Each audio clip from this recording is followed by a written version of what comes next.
The past two Big Ten Outback Bowl participants meet today from Memorial Stadium in Bloomington, Indiana, not Illinois, for a 3:30 kick on ABC. And these are, in fact, my college football live watch-along reactions, audio only, with Penn State and Indiana, live right here on YouTube. As always, I'm your host, Encyclopedia Sports, Cole and Luke 96. Thank you for tuning in and listening. Be sure to like, follow, and subscribe on social media. Links in the description below. The thumbs up button. Share hashtag college football, hashtag Penn State, hashtag Indiana. Chat questions and comments, super chat, super stickers, super likes, super thanks. Always greatly appreciated as well. Penn State is 6-2 after a 5-0 start and are on the road today for the first time since they lost the first game of the season at Michigan 3 weeks ago. But after defeating Minnesota in the whiteout, the blue and white, unfortunately last week, lost at home against the Buckeyes of Ohio State after OHIO dominated the final 9 minutes and 26 seconds.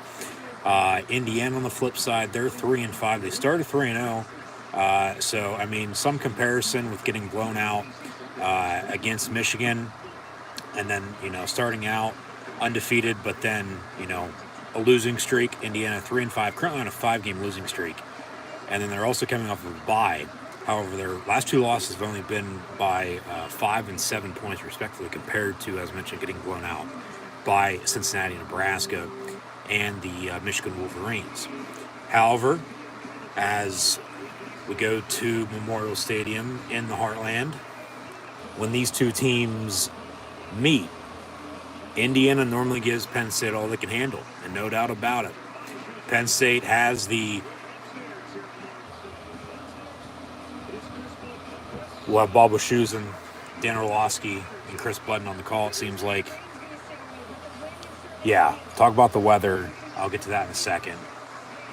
We might have rain here shortly, be windy. We just got done with Ohio State Northwestern and Iowa Purdue. And, yeah, potentially 20 to 30 mile an hour winds. Yeah, they, of course, give a recap from the past 2 years for Penn State, which we've gone over in the past.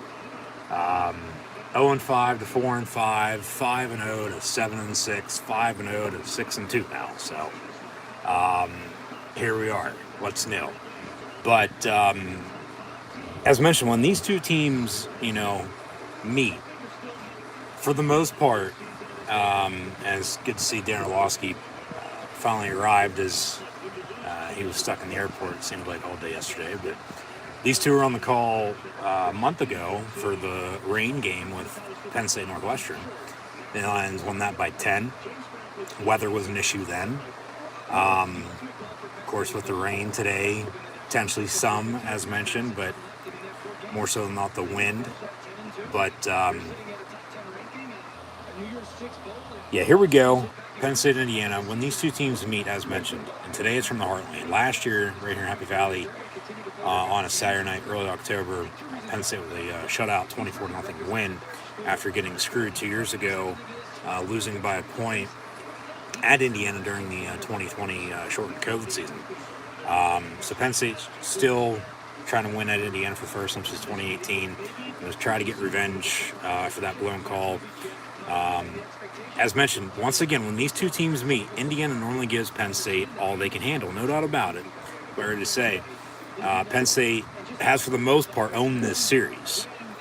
However, they have had trouble a few times against the Hoosiers, especially on the road, as 3 of these last 4 games have come down to the final play. So a full 60 is expected today. Offense, defense, special teams could be a factor, especially with the weather. But who's your daddy? Oh, that's right. Yeah, we are. As Penn State is a 13.5-point favorite, over/under set at 50.5. We'll see who's playing quarterback for both teams today. Indiana's hinted at potential quarterback change from Connor Bazelak to a true freshman. Could we see James Franklin also do the same with Sean Clifford to Drew Aller as well? Only time's going to tell. Indiana, I want to be surprised. Penn State, though, to start at least, I highly doubt it. You know, Clifford still gives them, honestly, the best chance to win, but the main focal point for Penn State, regardless of who's playing quarterback, is offensively they have to have a running game with Singleton and the fat man, and then we'll see about Kevon Lee today. He's been banged up, game time decision. So, you know, when Penn State played at Indiana 2 years ago, they had a running back in Noah Kane go down with a, of course, shortened season. They didn't play until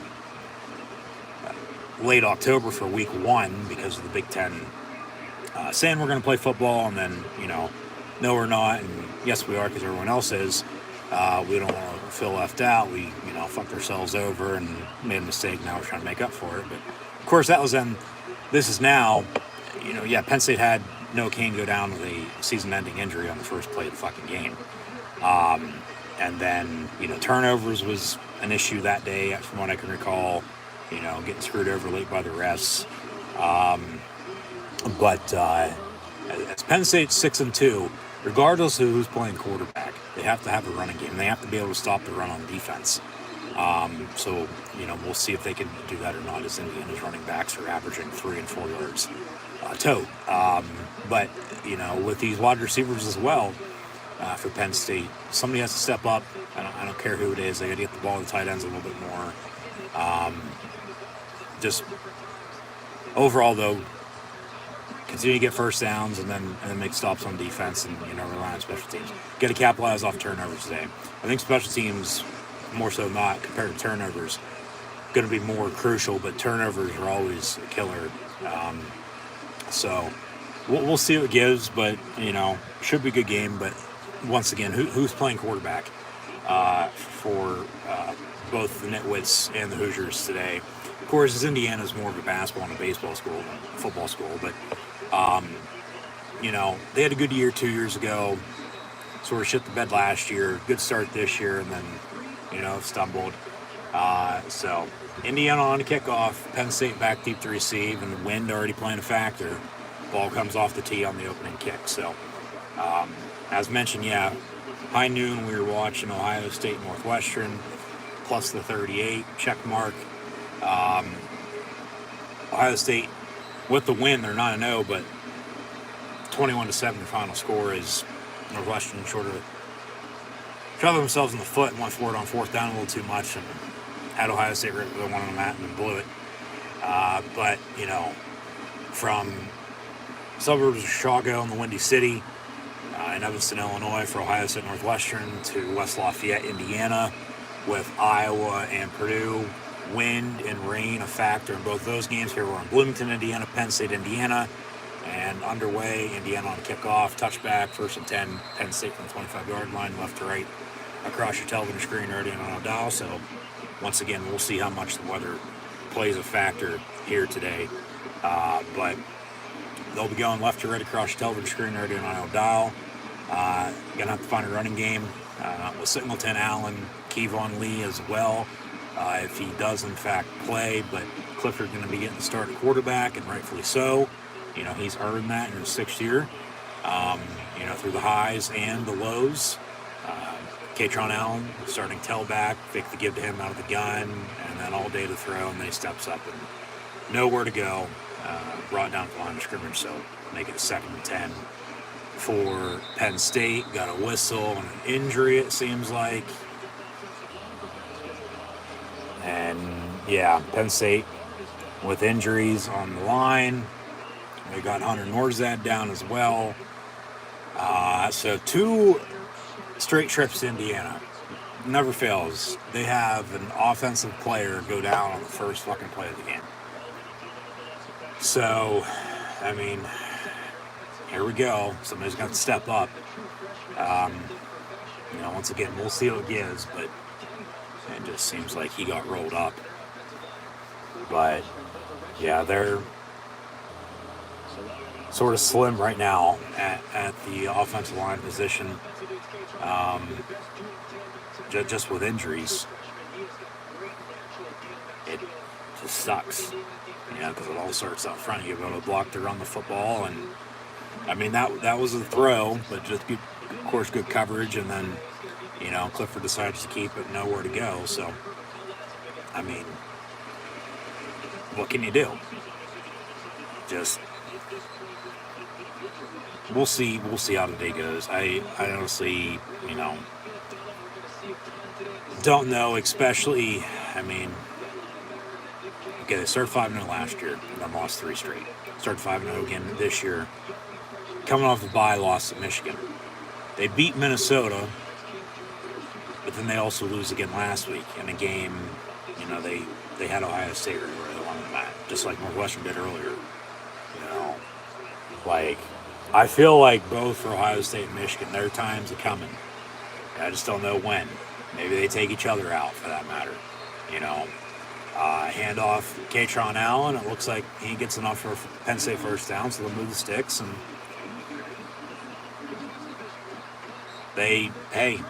as the injury was on the left side, they don't care. They run to the left side and hits a hole and goes and gets a first down. They'll run it again, Katron Allen, and for 3 yards he goes to the 39. So, all right, nothing on the opening play. It's a long game. Injury, yes, but then back-to-back runs and some breathing room, and just have some balance, have some consistency. I mean, can't ask for much else. Some motion men and the tight ends. Here comes a quarterback draw. Or a bubble screen to Strange. He gets under 3, maybe 4 yards. It'll be third and about 4, maybe 5. But why not take a deep shot right now? 3rd and 4, close to midfield. I mean, first off, get a first down and then go from there. But I wouldn't mind taking the deep shot here, just catch him off guard. But look for something over the middle, because it'll probably be there. And pump fake, and then Clifford goes down in the sack. So Penn State will punt on the opening drive here this afternoon. And God damn it, man. You gotta be kidding me. I mean, just good coverage by IU, and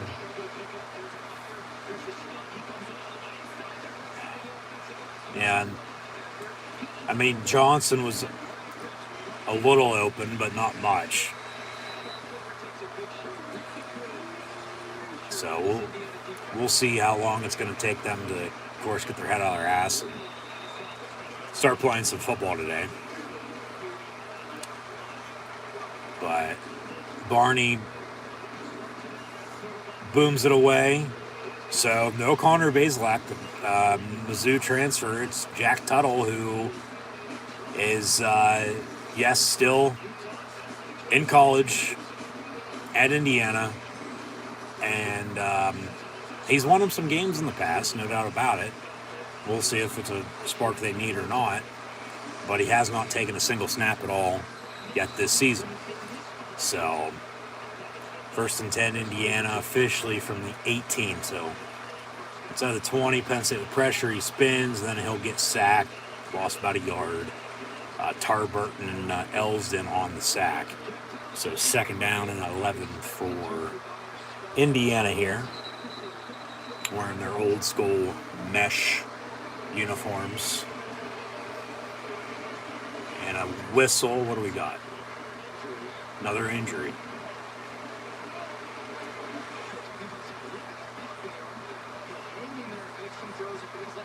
All right, we'll move on.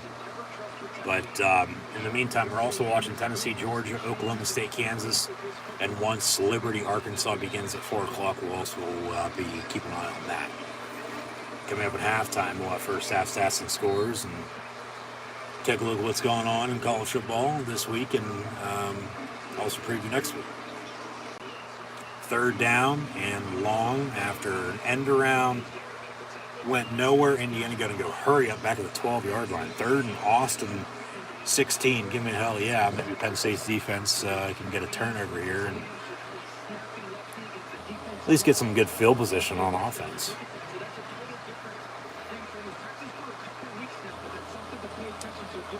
So 3rd and 16, Indiana. Looked like they were going to hurry up, and then they slow it down, and 5 seconds on the play clock, it snapped off. Run a bubble screen, and only a few yards. They don't even get back to the original line of scrimmage, and they'll have to punt to begin the game here today as well. So, I don't think it's going to be a low-scoring defense showdown by any means, but these defensive units, no doubt about it, have come to play here early. So it's a long game. Like I said, 3 of the last 4 meetings for these two have come down to the final play. So, expect the dogfight till the end, no doubt about it. But, we'll see what's going to give and what the difference is going to end up being. Like I said, I honestly don't know what to think. They almost blocked the punt, to talk about special teams. Takes a decent roll out past midfield, down to 46. Hopefully Penn State didn't touch that, but they'll take a break here real quick. Got a turnover.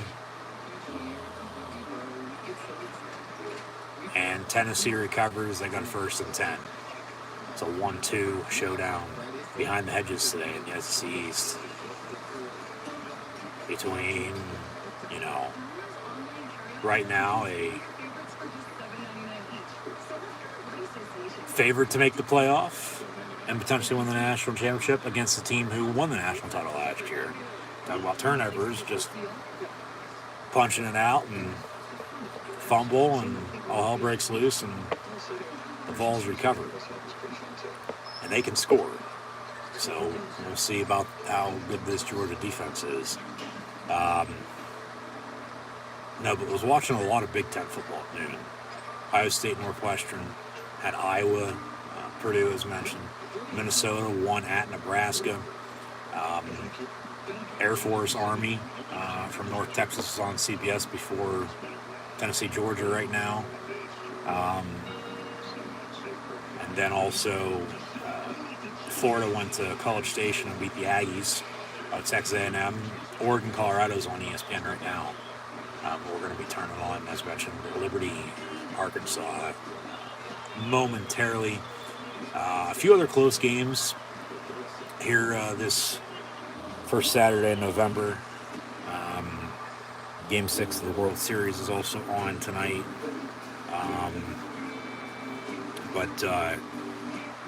We'll update stats and scores as always coming up at halftime, so stay tuned for that. But Penn State offensively, man, just got to get something going. First play, another injury. What it is, when they go to Indiana, first play of the game, when they're on offense, somebody goes down. Hopefully he's okay, of course. Never want to see anybody get hurt by any means, but had a few good runs, and then they, try to throw it in Indiana, some good coverage and nowhere to go, and, Penn State punts. Indiana, on the flip side, was going the wrong way, and, they had to punt then too, but, for Penn State offensively, once again, all starts up front. They got to have a running game, regardless of the playing quarterback, and it's Sean Clifford. Drew's time will come, even though, yes, I can understand no doubt about it as well. With them already burning his red shirt, depending on the situation, like to see him in a little bit more, just get him, some playing time, some experience, if you will. Depending on how this game shakes out, we get there one way or another. But for the time being, it's the big red dog. But once again, regardless of who's playing quarterback, you got to be able to run the football, especially with this weather. And have to run the damn ball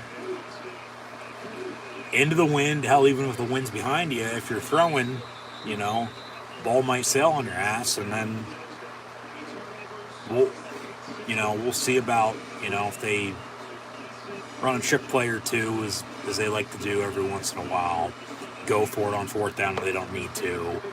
Somebody needs to step up. They get 2 yards on that play, but, these receivers, once again, I don't care who it is, whether, Parker Washington, who had a career game last week, Mitchell Tinsley, Keandre Lambert-Smith, Harrison Wallace, Amari Evans, for that matter.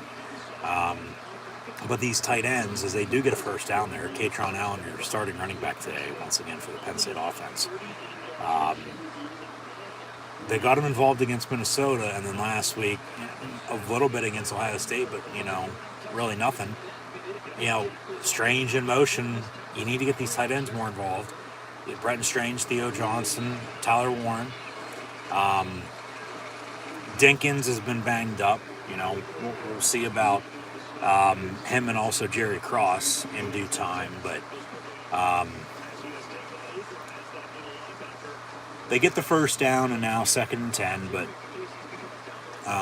that's why I feel like for Penn State's defense and special teams today, if, as always, they can't get going on offense until late, defense going to have to win this game. Maybe a return or two in the special teams aspect, all 3 phases, along with capitalizing on turnovers, could help them win this game here this afternoon. So another 2-yard gain. Nowhere to go, 3rd and 8. Tennessee 3-0. They capitalize off turnover. Kick field goal. Kansas up 7-0 on Oklahoma State. Got a lot of good college football games here once again this afternoon. And thanks for tuning in and listening midway through this opening quarter. 3rd and 8 for Penn State. Clifford, far side, complete to Tinsley. And they say catch for 10 yards. Former Western Kentucky Hilltopper has history playing against the Indiana Hoosiers. And he could be a difference today for that matter. 1st and 10, they go hurry up, but Indiana going to get a timeout called. And we're going to look at the previous play on the field and, an injury. Stop the clock. Whether it's actually hurt or not, who knows. But 8:14 to play in the opening quarter. Yeah, commercial break. They'll probably take a look at this in the meantime to see if it was an actual catch or not. It's college football. You don't have to have 1 foot in bounds. It looked like he did. It looked like he was able to control and possess the football as he was going down, out of bounds for that matter. They have to find instant evidence to return it. I don't think they're going to have it because they called it a catch on the field. We'll see, though. But in the meantime, it's 1st and 10 for Penn State and another injury. So, talk about the wind. Some of these players just might be winded, if you will. Playing in weather like this in the Midwest, typical Big Ten football, though, you got to be ready for it. Even with as nice as it's been, and still is, which, take it for granted for this time of year.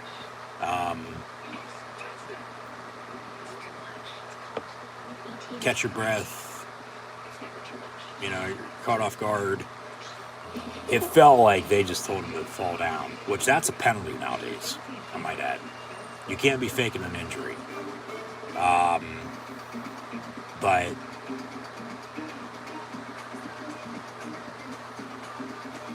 we'll see what happens. I don't know.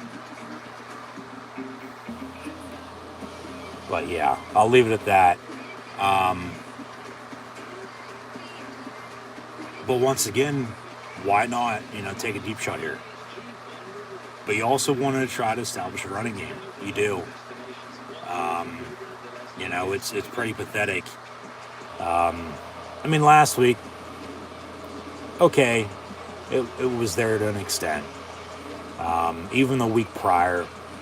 But it's like there's got to be more consistency with it. It's got to be getting better week after week, not, do something good and then take a step back. Have to run the football today. You got to be able to stop it as well. Indiana really wasn't running the ball, though.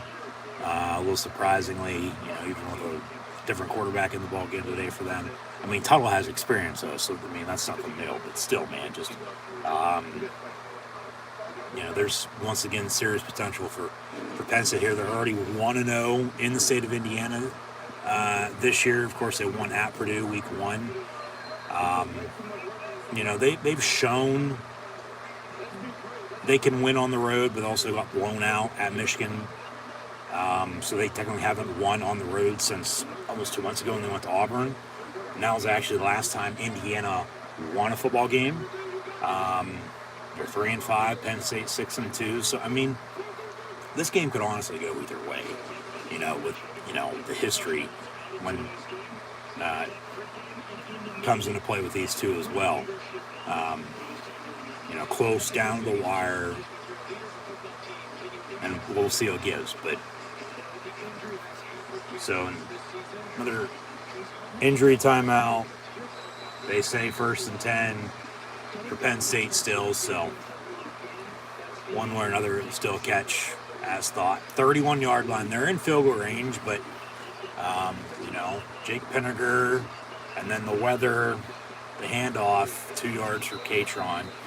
And, you're going to want to score points, touchdowns, that is. Not having to settle for 3, as he did. Not necessarily a lot last week, but Clifford in the end zone, incomplete, intended for Kendall Smith. They're down 10-0, 13-0. 14-13 lead at halftime. But then, late, they ended up kicking a field goal. They should have kicked one earlier than that. They should have kicked one or at least punted in some other situations earlier this year. So, in-game decision-making going to be key for Penn State today, as it, always is for everybody. But, with who's at the helm in his 9th year and James Franklin and, how they've played and how they like to play. 3rd and 8, pass completed the 3-yard line, Mitchell Tinsley, and they got a 1st and goal. You got to punch this in now. You got to score 6.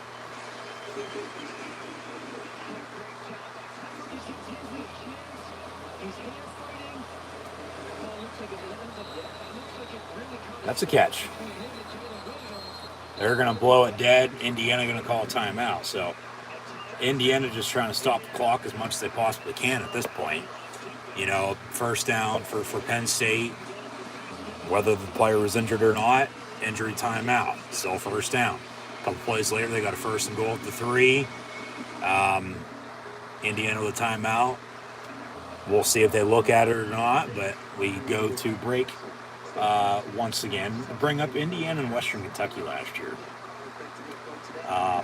Mitchell Tinsley, the former Hilltopper, with quarterback Bailey Zappi, who's now in the NFL with the New England Patriots. Tinsley that night, I remember watching this game on, I believe it was CBS or CBS Sports Network.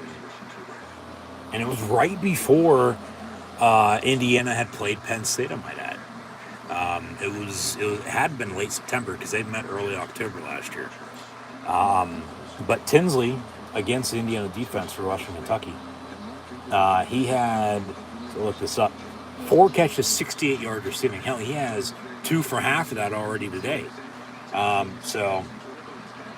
He's the number 1 receiver right now. Parker Washington back in his hole.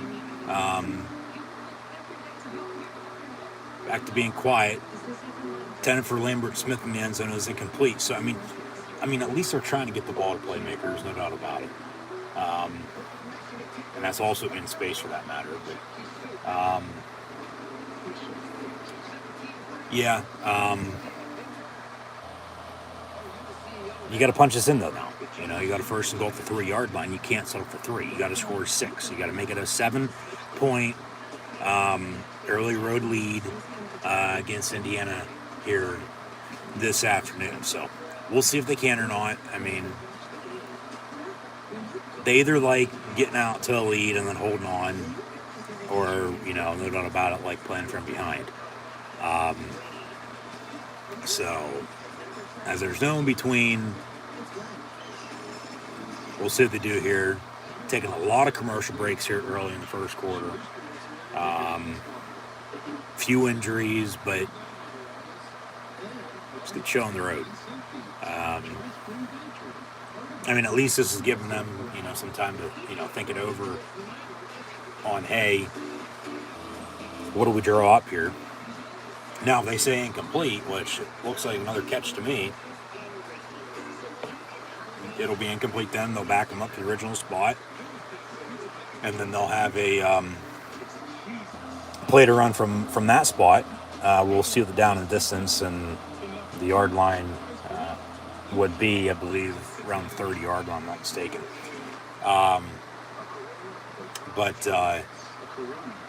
Once again, long story short, you got to punch this in.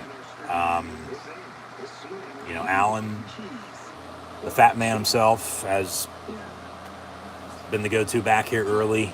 It seems like they're going to do 2 series each for running backs. We'll find out for sure on the next drive. If Singleton or Kevon Lee's in them at that point, and then go from there. But don't do anything stupid here. No penalties, no turnovers. They took a look at it. Timeout. That's a catch. Yeah. From the 2 officially. And hand off Katron Allen, and he'll be brought down at the half-yard line. As ABC having some tech issues with their scoreboard. They're about ready to put it in the middle of the screen. Penn State loves running this old school formation. But they have the blockers, though, which it all starts up front. You got to be able to smash them and go. And then they'll toss. Nick Singleton, he's going to walk in, touchdown Penn State. So 6-0 blue and white. Here comes the extra point by number 92, Jake Pinniger. And part of the blue band, as Penn State always travels well. Shout out to Nittany Nation. They also made the trip.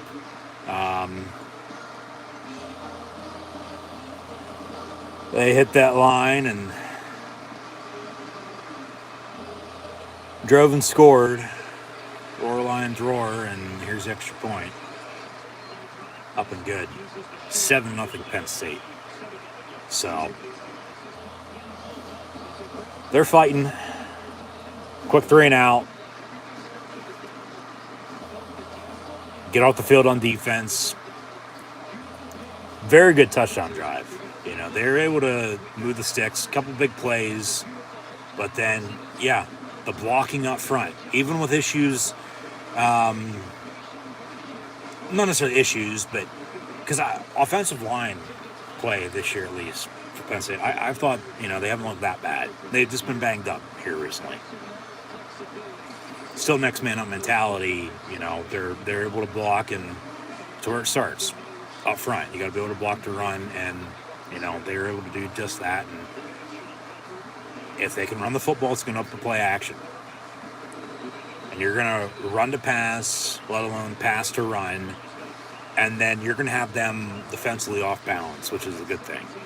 And then that's when you need to show out and beat them. So Penn State on the kickoff. Touchback, 1st and 10 IU from 25. And this is Indiana University, not IUP, not Indiana University, Pennsylvania. Not the Crimson Hawks, it's the Hoosiers.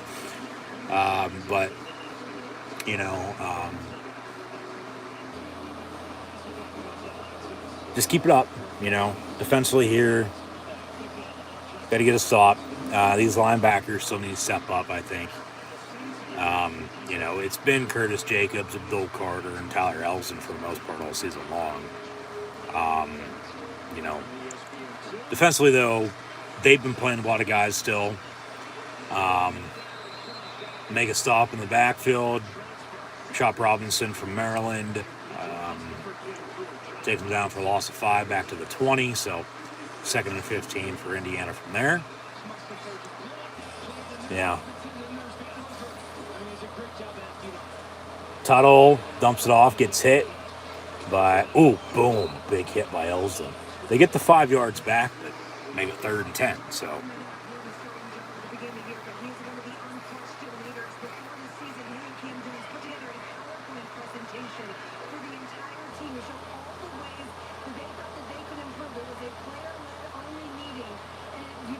They go hurry up again, but then they slow it down. It's like trying to catch them off guard, which I can understand. But 3rd and 10, pass over the middle, caught, first down. Reed on the tackle with Jair Brown. But he avoids the pressure and completes the pass, and they get a Indiana first down. So they'll move the 6 the first time today and keep this drive alive.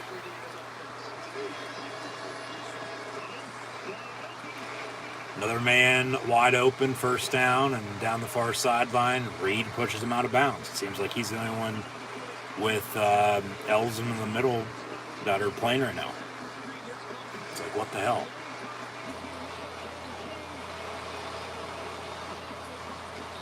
Need to step it up. Need to step it up, man.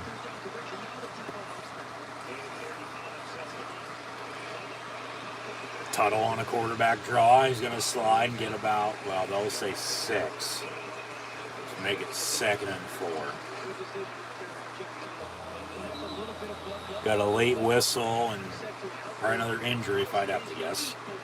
But, yeah, as mentioned, ABC having some issues with their scoreboard. It was in the middle of the screen. Now it's back down to the bottom. But the clock and the play clock aren't normal. They're going off of the stadium feed. So, after the 6-yard quarterback keeper, 2nd and 4, but yeah, an injury. And, all right, Curtis Jacobs walks off, but somebody needs to step the hell up. You know, I don't care who it is. I've been over this time and time again. It's November now. You know, your season's either going to be won or lost at this point. And you got 4 winnable games starting today down the stretch to finish with 10 wins. You know, Tuttle on a quarterback keeper inside the 10, stiff arm down to the 5. They got a 1st and goal. So Indiana has some momentum now, making plays, getting first downs, and Penn State's defense just sleepwalking. No, but, you know, 6 and 6 a low, 10 and 2 a high. I don't really want anywhere in between. I don't think anybody does, for that matter. Like, boom, down he goes, big sack, Tarburton takes down Tuttle. You know, and 10 and 2's doable. It is. Like I said, they got 4 winnable games here in November with the way their upcoming opponents are playing. But, of course, that's why every game is, in fact, played side on the field. So, Penn State almost jumps offside. 2nd and goal from the 11. Indiana pass in the end zone, caught, touchdown, and they're an extra point away from tying this game up with 4:09 to play in the opening quarter. As, okay, nothing for either team on their opening drives. 2 punts, and then Penn State drives and scores. Indiana returns the favor, does the same, and Penn State's defense offside on the play. It's going to be declined. It's going to be a touchdown, an extra point away. We'll tie game here at 7 apiece. Late first quarter, but man, just getting picked apart, not doing anything, just standing there watching them make plays against you is what it felt like. Like, okay, they had a big sack, a big hit, but, you know, Indiana just went basically the length of the field and scored. So, extra point up and good, and it's 7-7. Penn State can get the ball back, but, you know, here we are tied up again. It's on 0-0 at 7-7. Indiana home as well. Have some momentum on their side now. Penn State going to have to find a fucking running game on offense, man. It's ridiculous. They can't, you know, really, at least consistently run the football. Like, they do something good and then they do something completely different. Like, why? Makes no sense. Like, if something's working for you, keep doing it. Why would you want to change other than to catch them off guard? But the more you do something good, that's when you're going to want to catch them off guard. Not do it for 1 or 2 plays and then try to catch them, because they're going to be ready for it. Like, you got to keep pounding and then maybe make a change. But I still get you want to be balanced with trying to run it and pass it at the same time, but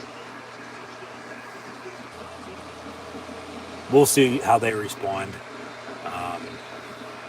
So that's that. Another touchback on the kick, so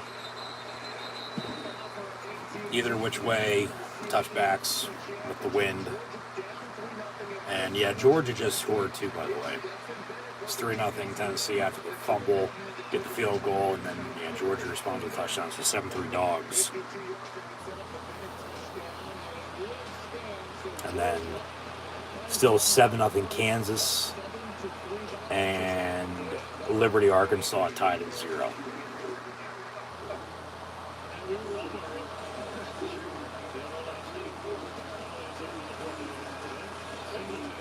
And passed, tipped, and picked off. God damn it. You can't be fucking turning the ball over, man. 10 for Brenton Strange. And I mean, that's not on Clifford, but at the same point in time it is, because he threw the fucking ball,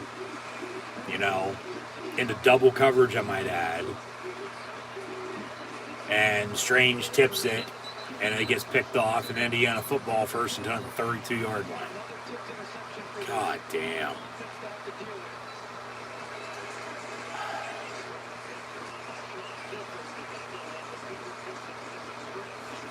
You got to give him another drive to see how he responds.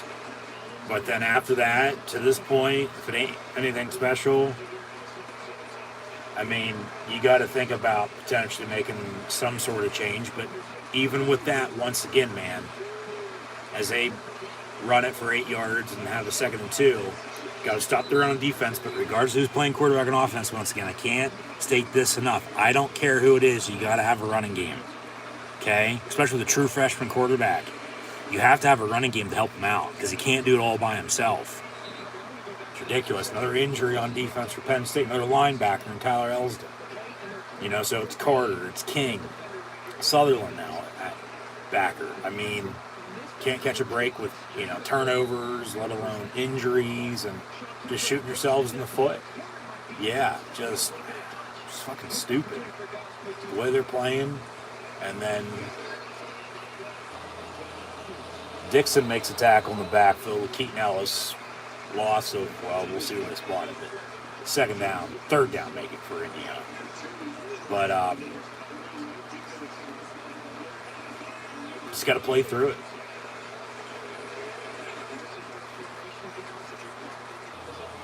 Backs up against the wall, you got to make a play.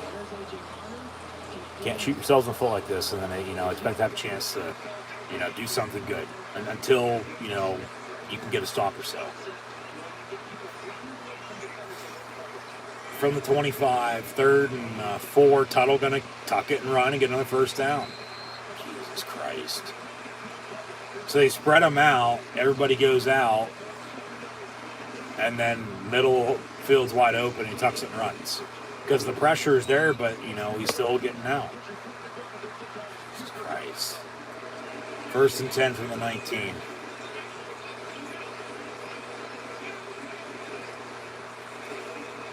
And they'll hand off, and they'll bring him down the backfield. Adisa Isaac with Brown, Carter, and King on the tackle.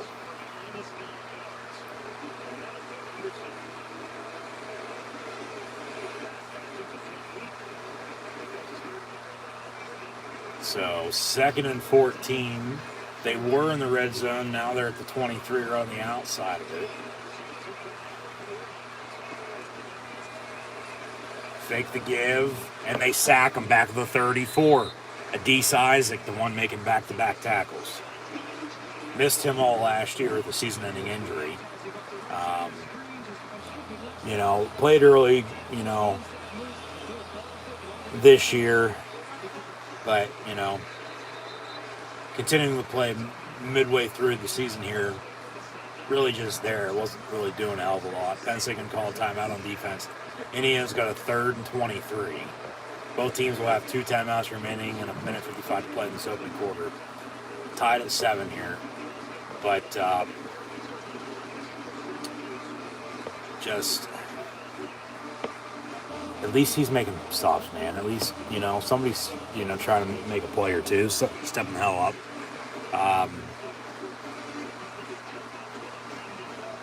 Pressure. If they're throwing, bring pressure because you're covering pretty well. I'd say keep at least maybe 1 or 2 in the middle, though, as best you can. I know that's going to be tough, with bringing as many you're going to bring on pressure and then to, cover on the back end. And that's where they're getting beat right now because the middle of the field's wide open and he's able to escape and tuck it and run and get a couple, big runs. It's going to be that one-on-one in the middle of the field right now is going to be the difference if they can make a stop here. So, flag on the play, false start, 3rd and 28 for Indiana on offense here. But they got a turnover off you. Why can't you get a turnover off of them? So,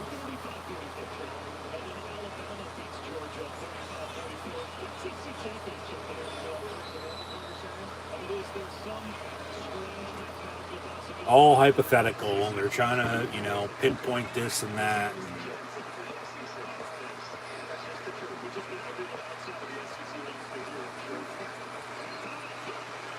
Tuttle goes down the sack. Jair Brown back at the 45, and they're out of field goal range now. And Indiana going to have to punt. So Penn State defensively, all right, they make up for the interception. Get a stop, and they'll get the ball back now. So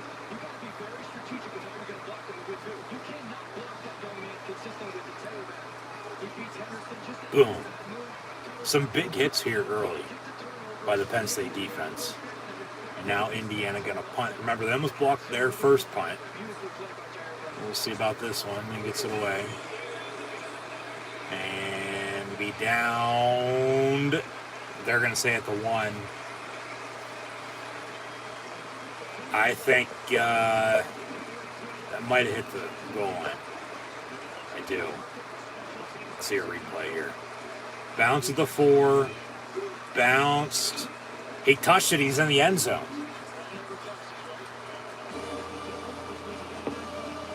And then they down it.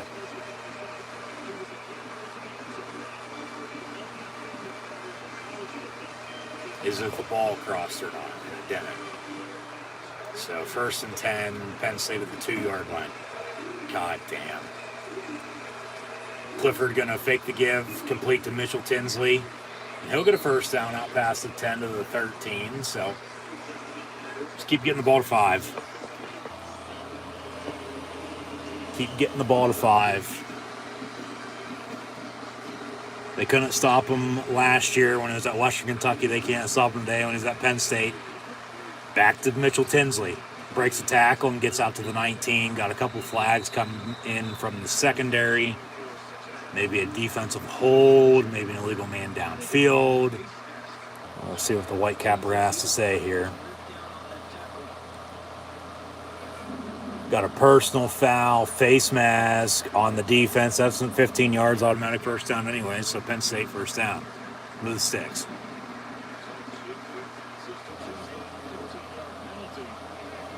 Is there a replay? And, oh yeah, right there. Yeah, on number 7. Under a minute to play in this opening quarter. Run the ball, please. Trip, stop your screen. And a false start. Jesus Christ. After 72. Completely. Jesus Christ, man. Neck roll and all. Completely jumped. Way ahead. Way early than anybody else. Like, obviously didn't hear what the count was, so. From the 29, 1st and 15. Parker Washington in motion. And and they'll fake the run and throw to him near side. He'll get those 5 yards back. So they got a 2nd and 10. But that should do it for the opening quarter, unless they plan on going hurry up here, which doesn't seem like they're in any hurry to do so. So at the end of 1, it's going to be Penn State 7, Indiana 7. We're all tied up in the Big Ten East. 5, 4, 3, 2, 1. Yeah, end of quarter. They lined up to run a play, empty set, but they don't snap it. So at the end of the first quarter, Penn State and Indiana tied at 7. Thanks for tuning in and listening. Both teams punted on their opening drives. Penn State then scored. Indiana then scored. Penn State with the ball back, turned it over. Penn State's defense got offensive ball back. So nothing to show for on Indiana's, or on Penn State's turnover for that matter. Indiana couldn't capitalize. They were in field goal range for the most part, but Penn State's defense with some stops got them out of field goal range. They punted. Penn State starting this drive at the 2-yard line, but they're out around the 30 right now, and we'll have a 2nd and 10 to begin the second quarter play, tied at 7 at Indiana here. This afternoon, 2 timeouts remain for both teams as well. Total 6 of 6 for 66 yards and a touchdown. Touchdown was to Barner, who has a catch for 11 yards. But Kobe, a catch for 35 yards, and Simmons, 2 of 18. Indiana does not have a running game. Penn State, somewhat does. Katron Allen, 8 of 29 on the ground. Seems like he's the one and only running back for Penn State offensively here. Thus far today, even though Nick Singleton did have 1 carry for 1 yard and the Penn State touchdown, I might add. So he has played as well, but Katron's getting the bulk of the carries. 8 for 29. Singleton 1 for 1 and a 1-yard touchdown. Clifford 6 of 8, 63 yards passing. And Tinsley had 68 yards receiving against Indiana last year when he was at Western Kentucky. Transferred to Penn State after last year. Now against this Indiana defense today has 4 catches, 54 yards. So he's number 1 target. Of course, Parker Washington just got those penalty yardage back. Catch for 5 yards. Strange is catch for 4 yards. Clifford, I might add, 6 of 8, as mentioned, 63 yards, but he does have the interception. Defense got them the ball back, though, so right now, not hurting them. Tied at 7. We'll see what it gives. Just got to continue to move the ball offensively, continue to run the football. Pretty balanced for both teams here early. But there's still a lot of football to be played, so yeah, leave it at that. Once again, thanks for tuning in and listening. Be sure to like, follow, and subscribe on social media. Links in the description below. Thumbs up button. Share. Chat questions and comments. Super chat, super stickers, super likes. Always greatly appreciated as well. Super thanks. And then, I don't know if I mentioned that. So yeah, chat questions and comments. Super chat, super stickers, super likes, and super thanks. Always greatly appreciated. And as always, coming to halftime, first half stats and scores, taking around college football here. Still, pretty even across the board for mostly everything here. So, it's only, 4 o'clock, quarter up 4:30. When they normally play at Indiana, it's 3:30 game. Last time they probably played in Indiana at noon had to have been 2014, 2013. Somewhere in there, if I'd have to guess. You have the hour difference, of course, than it is daylight savings time. The weekend as well, we'll fall back and gain an hour tonight. But 2nd and 10, quarterback keeper for Clifford, and to the 38-yard line he goes for 5, make it 3rd and medium. So just Got to convert. Got to get a first down here. Slow start. Picked up some pace. Took a back seat. Turned it over. Defense got you the ball back. What are you going to do now? 3rd and 6 officially at 38.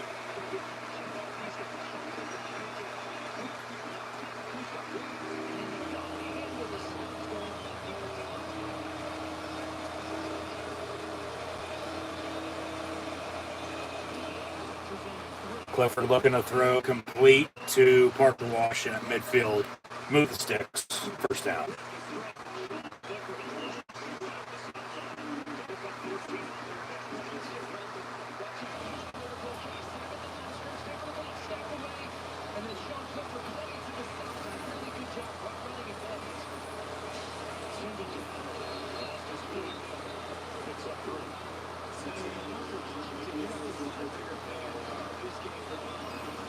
Nick Singleton back in the ball game. He's now got 2 carries, 4 yards in the score after a 3-yard run there.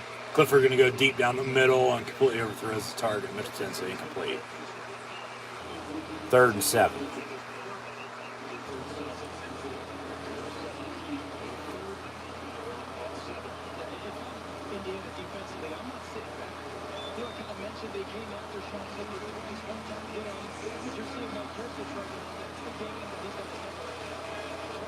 Third and 7.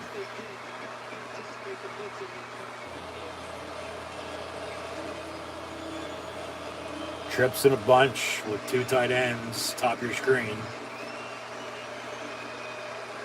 Warren now going to motion out of that. Clifford looking near side, going to go deep.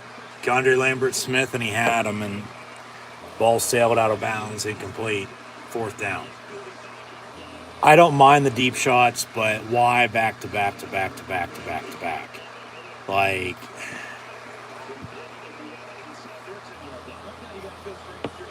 Penn State on a punt, 7-7, and all James Franklin can do is, as he always does, stand there on the fucking sideline with his arms crossed. Jesus Christ.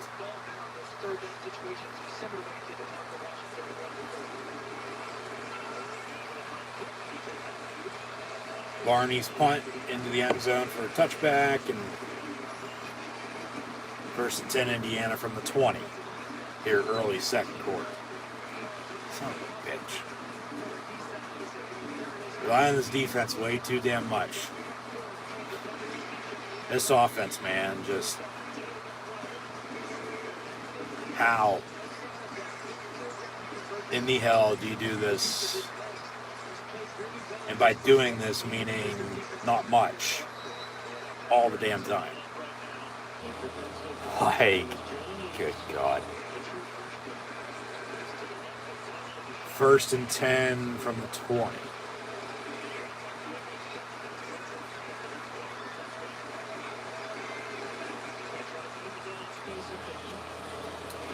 And Tuttle's pass, almost picked up by Johnny Dixon.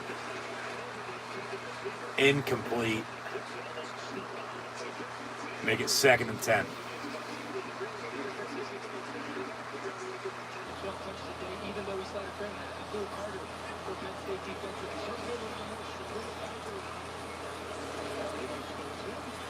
And Tuttle dumps it, and for 2, maybe 3 yards, we got a 3rd down.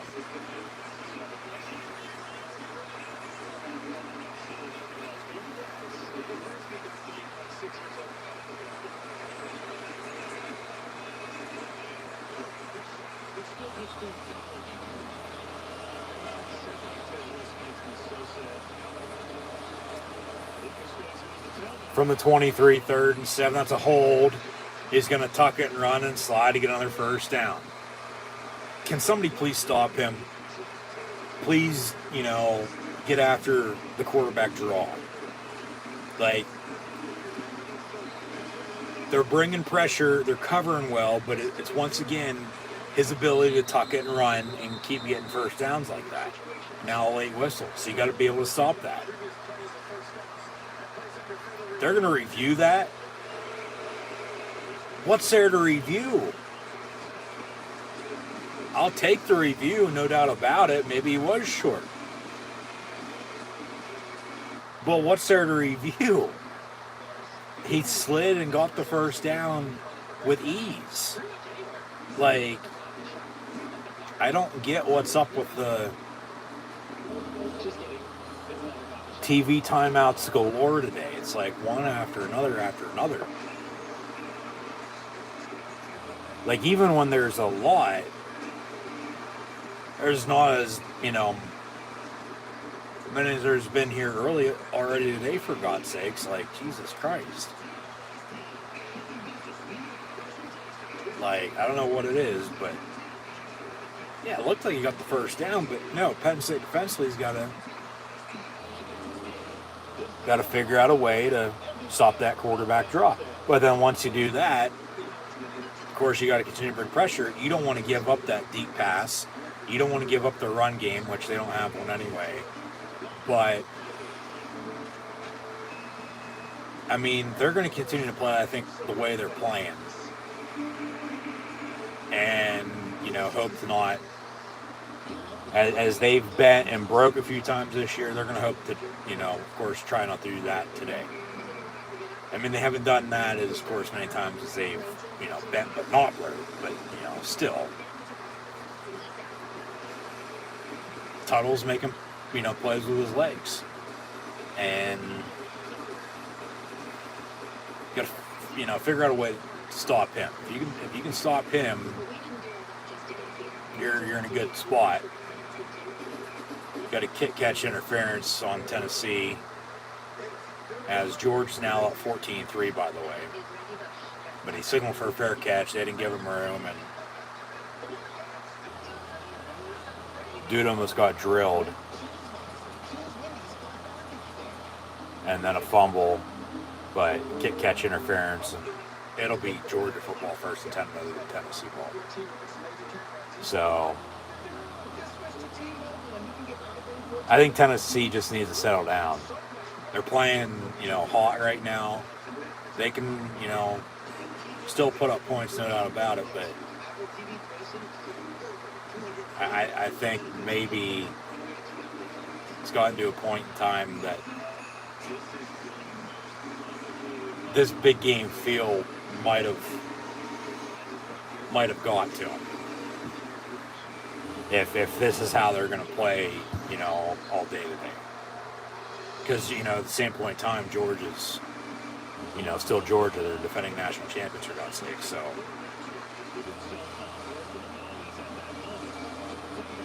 .30-yard line. That's still an easy first down. Or, actually, they say he's short. All right. So, 4th and 1 then to the 29? 4th and 1, right? Not 3rd and 1, 4th and 1. And yeah, that's going to cost Indiana, and they'll punt. I'll take it. Parker Washington back deep to receive. Oh my God, that's the third almost blocked punt they've had. Next time, why don't you fucking block it? Jeez. All you have to do is get your arms up, man. You don't need to tackle his ass, just block it.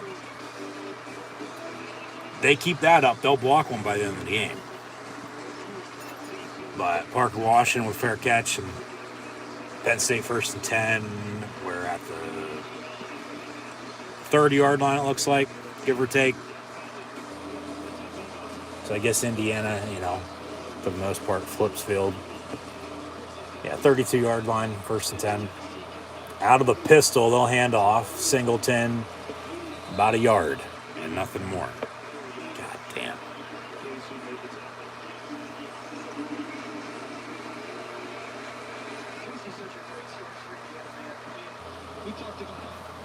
Second and 9. Parker Washington in motion.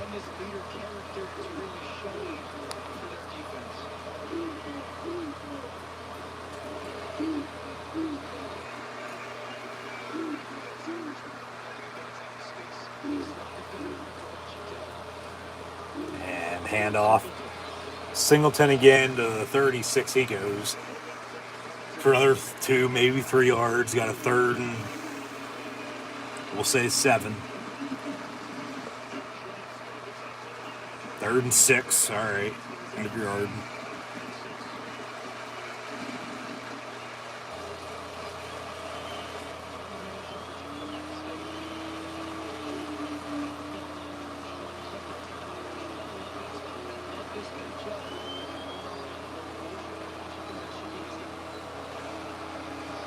Clifford gonna step up. Oh my God, throw the fucking ball. Got a 4th and 3, and guess what? They'll punt again.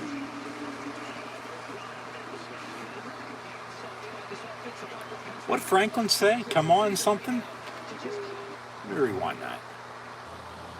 Yeah, here's a replay of the play. 3rd and 6, gets 3 yards, 4th and 3. Franklin muttered, come on.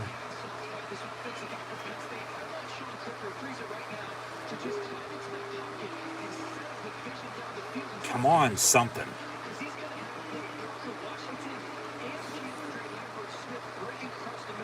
So Penn State on to punt.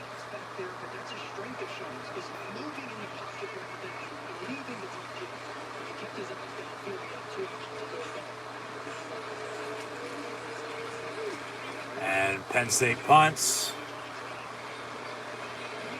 And it'll take a Penn State roll down to the 10.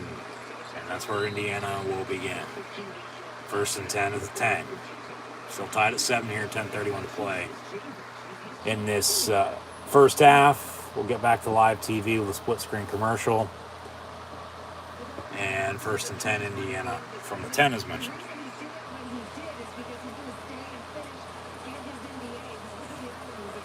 And complete, and then missed tackle by Kalen King, and then Tara Burton wraps him up by the ankles.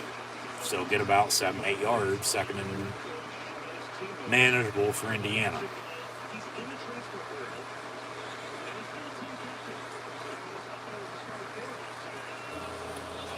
And they almost sack him. He throws it incomplete. And make it 3rd and 2.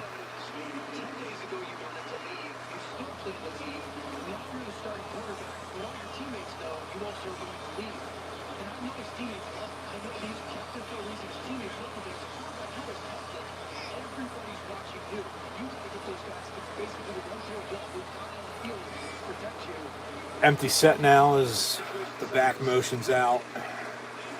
And they bat it down. It's incomplete. Abdul Carter off the edge. Almost picked it off the deflection. But all he had to do was get his arms up, bat it down, incomplete. 4th and 2. Indiana going to punt as they're running a bubble screen near side. And even if he would have pump faked, 99 Izzard would have been there to sack him. So it'd still be 4th down Indiana, and they could still be punting right now. Penn State going to get the ball back. So we've settled down. We've settled into this game with a slow start and then back-to-back touchdown drives. And then it's been punts from there on out. So Penn State, Parker Washington from the 44 on the return, out past midfield, 45 down to the 38. So, all right, decent return on special teams there on the punt.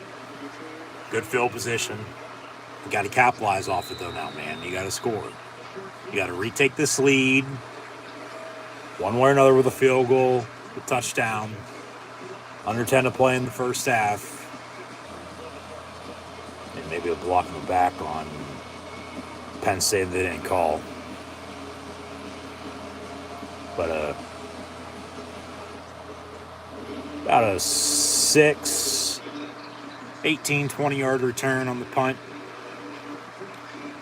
So 1st and 10, blue and white when we return.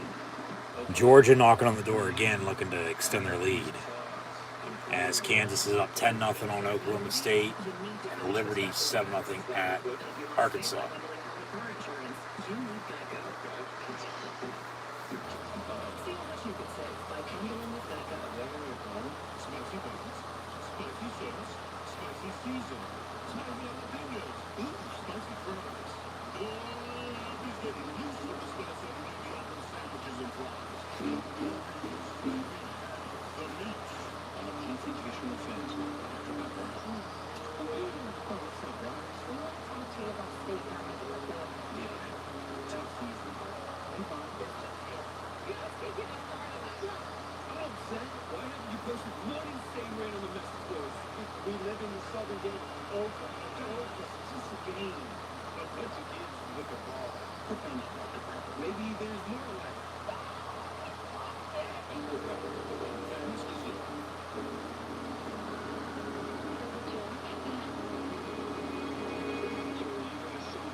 Penn State 1st and 10 from the 38. Flick it to Katron Allen. He's got a few blockers inside the 20, 15, and pushed out of bounds at the 10.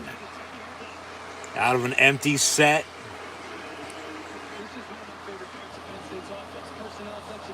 Just, simple lateral. That'll go down as a pass, but then a good block by both tight ends and Brenton Strange and Theo Johnson. And then pushed out at the 11 officially, 1st and 10. So they got 8 shots to punch it in here to extend the lead. 1st and 10 from the 11. And they'll hand off again, Katron Allen, and he's going to walk in, touchdown Penn State. 2 rushing touchdowns by the blue and white today. 1 by Singleton, 1 by the fat man, and another 6-point lead.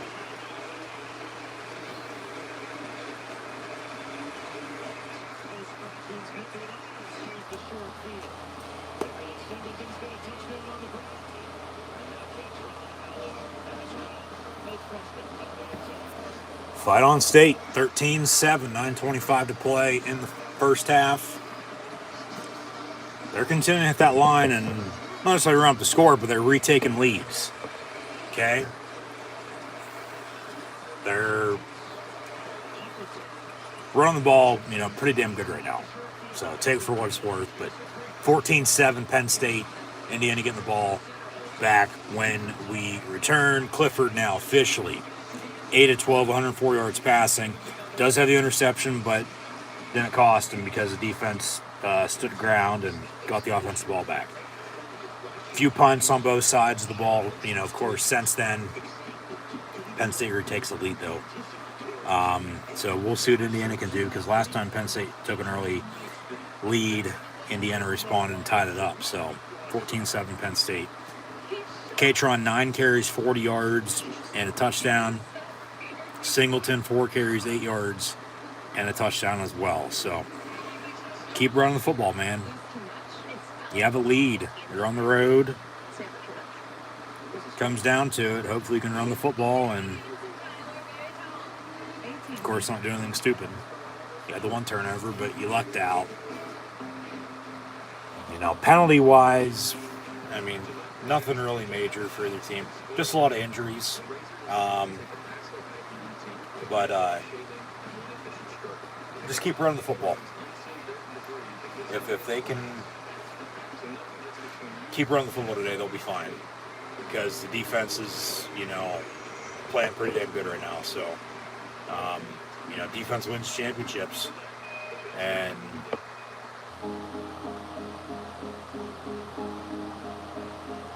as subpar as their offense is sometimes, they still have the capability to go score touchdowns. And, they've done that. So, I'll take a 14-7 lead. I'd like, some more points to be scored. But, just as long as this defense doesn't break when it comes down to it, because they've done that a few times already, this year.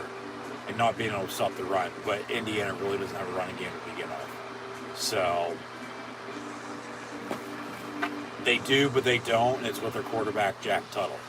If, once again, like I said, they can stop him,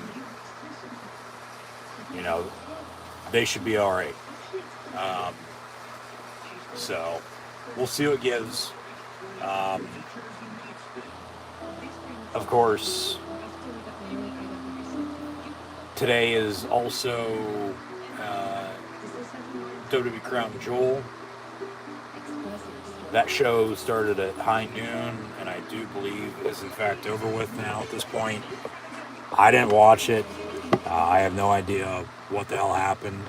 I still plan on streaming that. I just don't know when. Might be tonight. It'll probably be Tuesday, though.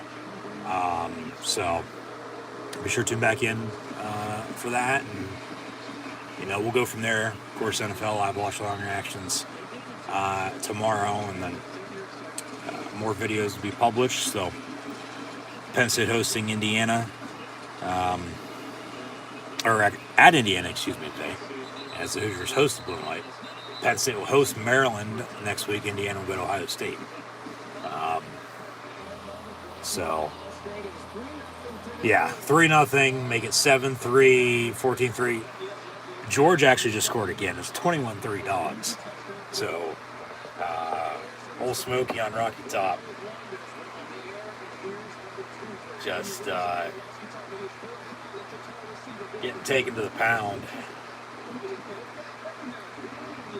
So, still a lot of ball left, but Georgia up big right now. As Penn State's up 7. So, 1st and 10 from the 25 for Indiana. Ooh. Double D getting off the block and pushing him back. Almost tackled the guy in the process. This Penn State defense, a lot of big hits today. Come to play, no doubt about it. Jalen Reed playing pretty damn good here early, making some plays. But, they run an end around and they lose 4 yards on it. So 2nd and 14 for Indiana. And Tuttle gonna tuck it and run. See, that's the only way that Indiana's moving the football, is if he tucks it and runs and, gets 5, 8, 10, 12 yards on a quarterback keeper. They cannot do anything else whatsoever on offense. If they can stop him on the quarterback draw and the quarterback keeper, they're fine. Other than that, nothing.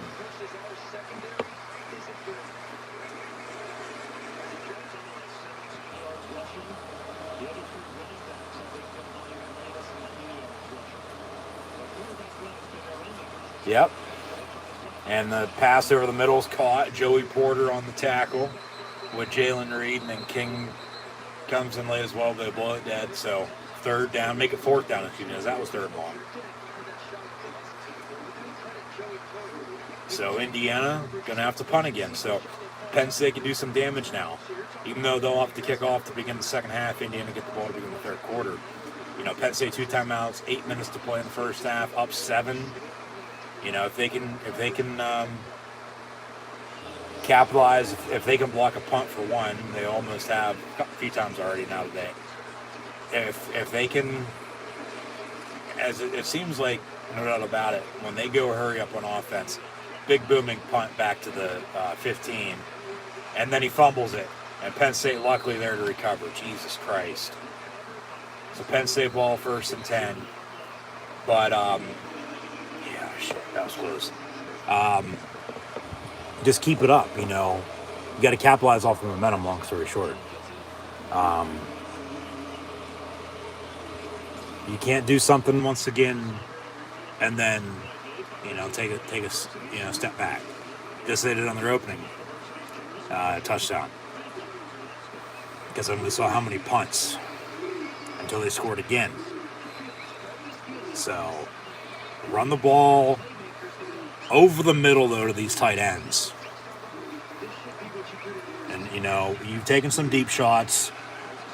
Why not again? Hey, guess what? Over the middle of the field, your tight end, 84, Theo Johnson, and a Penn State first down out past the 40. So, the big plays have helped him out. Down to the 44, first and 10. Clifford over the middle again and sails it. Oh my God, he had Tinsley wide open down the far sideline. Wide ass open. And then a late hit. Yeah, he sailed it on Johnson, incomplete, but then a big hit. Personal foul. Be a 15-yard penalty, automatic first down for Penn State. So, out past midfield just like that.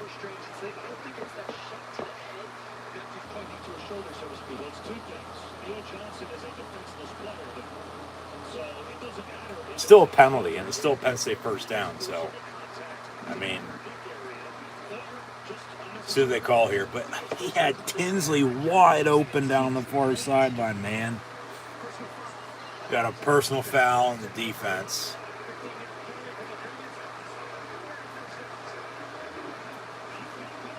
So 15 yards, automatic first down. Yeah, boom.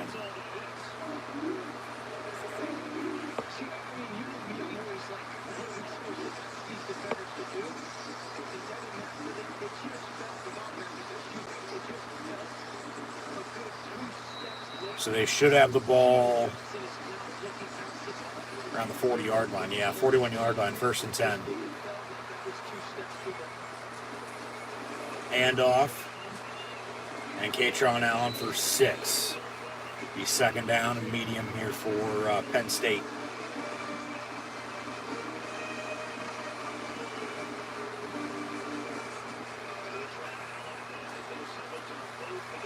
And Clifford going to roll out, complete, and right through his hands, actually, incomplete. Jesus Christ, got to catch that, dude. Katron coming out, fat man needs a breather. And here comes Singleton, got a 3rd and 5. As they ran the screen and it's incomplete. 3rd and 5 here for Penn State, trips near side. Over the middle, man. Watch them go deep. Watch Tinsley. No, they hand off. Singleton 6 yards and Penn State first down. Don't mind that either. Keep running the fucking football.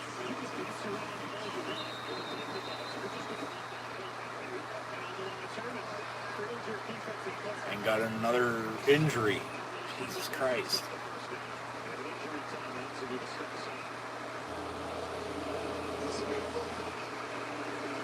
And a full TV timeout.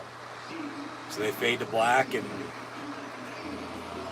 we'll be back momentarily. Tennessee with a field goal, 21-10. Kansas going to punt. Oklahoma State getting the ball back down 10. It's now 17-7. Liberty 14-0 in Arkansas.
What's the athletic trivia question today?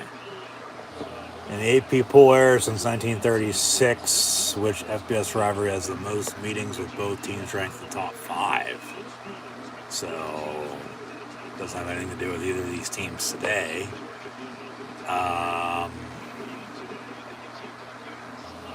I'd say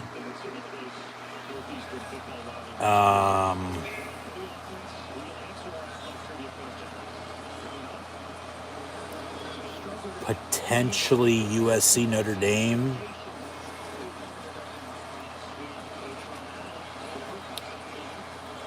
Michigan Ohio State.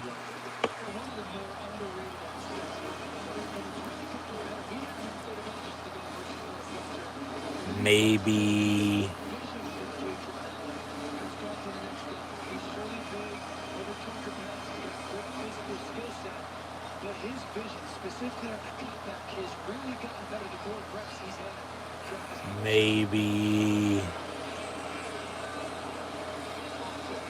Texas, Oklahoma. Oklahoma, Nebraska. 2nd and 7. Katron Allen, first down, Penn State inside the 20.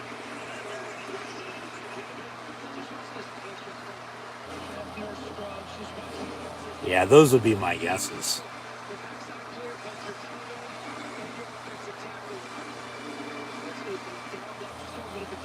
We'll see what the athletic trivia question answer is when they reveal it. But 1st and 10, Penn State. You got to score, man. You're in field goal range. No doubt about it. Take the points, but you got to score a touchdown. Another handoff, Katron Allen. And down to the 6-yard line he goes. 1st and goal, Penn State. Surprisingly, they can run the football today. Which, thank God. Yep. Keep running the fucking football until they stop it. And then, once they do, hopefully Clifford can, make some plays and they'll be all right.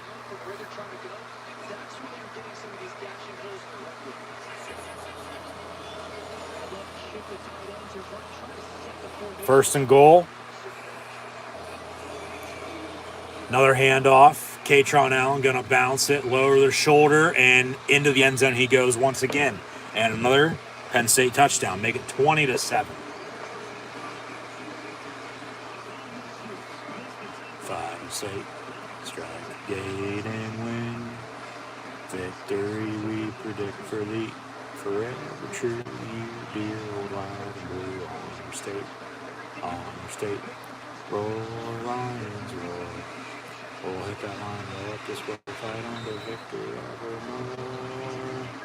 They'll take a pause for the extra point, but we'll fight on, fight on. Penn State, 20-7. Make it 21-7. 5:04 to play in the first half. And 3 rushing touchdowns, both blue and white. What's the athletic trivia question answer? AP poll era, which FBS rivalry has the most meetings with both teams ranked in the top 5? I said my answers. Ohio State, Michigan with 11, so technically was right. I believe that was my second guess. So I said USC, Notre Dame, then Ohio State, Michigan.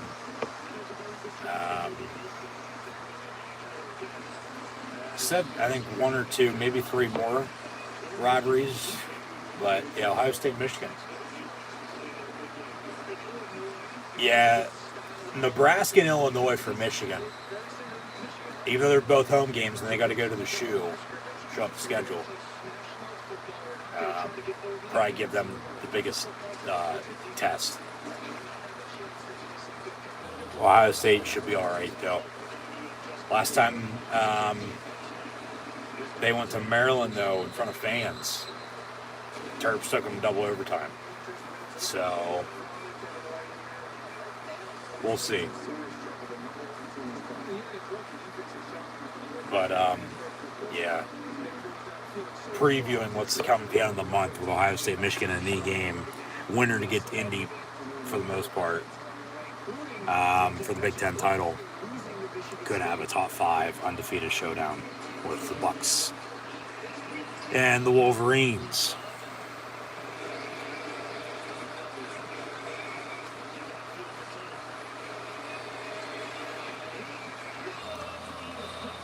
Penn State with another sack. Devon Ellies. He's second and long for the Indiana offense.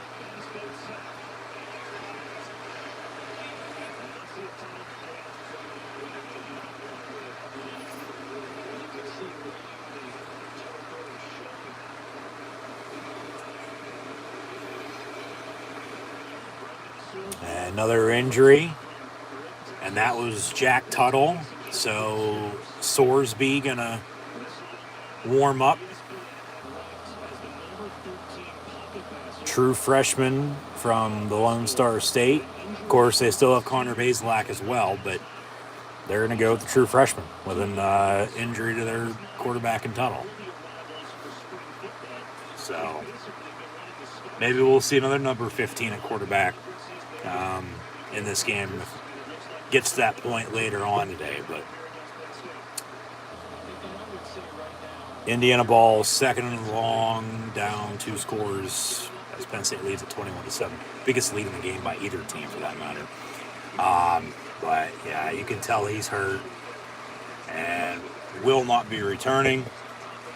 But yeah, typical sack, just a awkward landing. But yeah, Indiana's got to find a running game, which they don't have to begin with. And Tuttle on the quarterback keepers, well, he's out now. I don't want people saying they purposely hurt him. That's a clean tackle. That's a typical sack. He just had an awkward landing, and now a true freshman quarterback in the ball game. And guess what? Another sack by the Penn State defense. Chop Robinson takes him down, and Sorsby is going to be sore, just like Tuttle, and now make it 3rd and 20.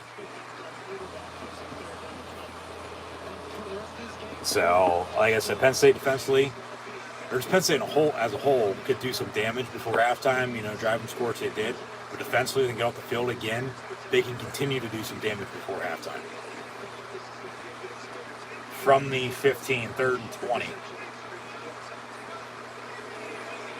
And they got an empty set. And Penn State with another sack on defense. Josiah Izzard takes him down. So, hey, you get a sack. You get a sack. We're not far from Own Studios in Chi-Town, but you get a sack. You get a sack. Indiana on the punt. Penn State getting the ball back. Still 2 timeouts. 3.5 to play in the first half. Up 2 scores. Do some serious damage now. Continue to run the football. And then maybe air it out a little bit. Just nothing stupid. Don't fool yourself. No turnovers. And from midfield on the punt return, Parker Washington going to get a few yards out of bounds. But 3:16 to play in the half, 1st and 10. Right side of the 50 and 2 timeouts. So good field position. Time and timeouts. You have a running game. Clifford really doesn't have to do much. Keep running the football. Keep running the damn ball. Should be all right. Because this defense, man, probably, I can understand the opponent, but honestly, probably their best Showing at least in a second quarter, maybe a full first half, so far this season. Now, only if the offense can keep it up. So, a late whistle for whatever reason. And 1st and 10.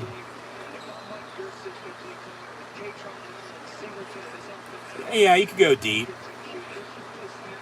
But you want to keep running the ball. You want to work clock.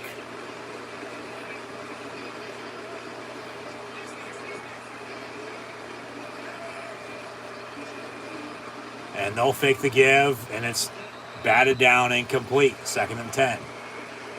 So now they're just, all right, whatever, back to, I guess, trying to shoot themselves in the foot.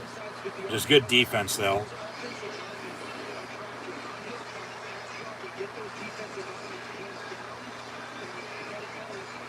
But, no, run the damn ball. Run the football. Empty set, unless the quarterback draw. They'll run a screen. Parker Washington, and then nowhere to go. He escapes that, and then luckily he gets 6 yards. So they got a 3rd and 4 when it should have been a loss of 4. Should have been tackled right there. Then, skedaddled his way out. And 3rd and 5 officially. They say under 3 to play in the half.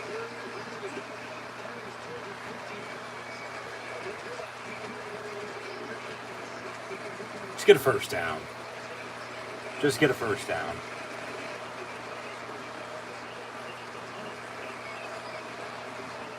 They'll hand off, and, about a yard short. But they might say first down. No, it'll be a half yard short. Go for this. I don't mind it. You're up 2 scores. And it's right before halftime, and your defense playing good. Yeah, go for it. 4th and 1. Get up there and sneak it. Nothing, fucking stupid. No trickery. Got tons of time on the play clock. But, no false start. No delay game if you're going to punt. I mean, maybe you do call a timeout to get set now because, timeout. Jesus Christ. You can't even fucking do anything right.